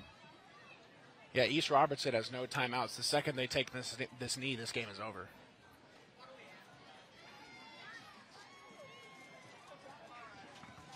Smith County will take the hour-plus long bus ride back east to Carthage in a happy mood.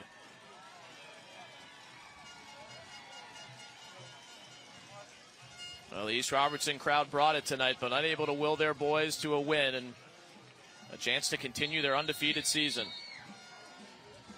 One knee will do it. Smith County wins on the road. Final score, Owls 7. Owls 14, Indians 7. And Smith County wins one of the biggest 2A games of the year.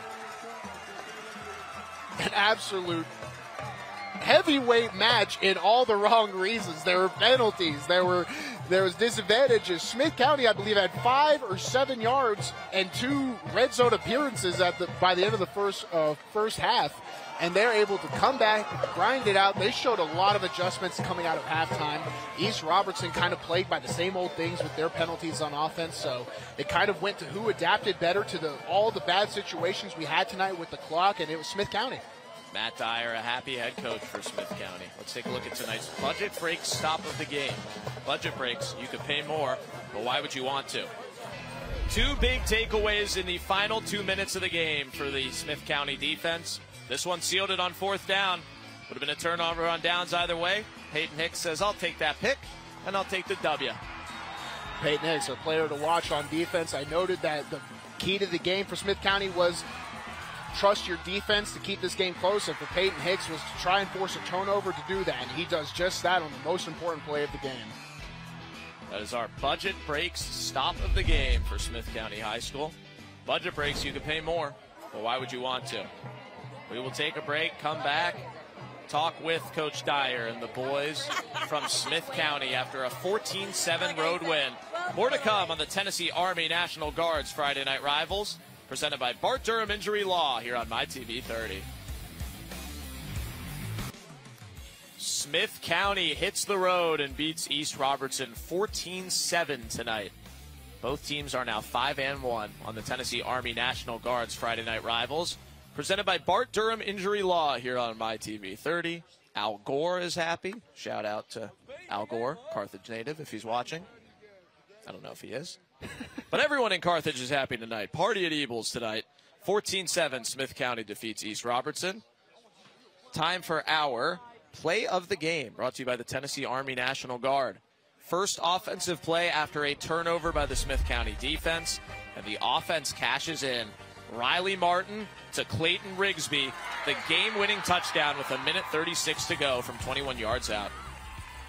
Yep, right there. Just steps into the pocket, is able to just throw it downfield. Makes it super, just super efficient in a game that was struggling to find some consistency.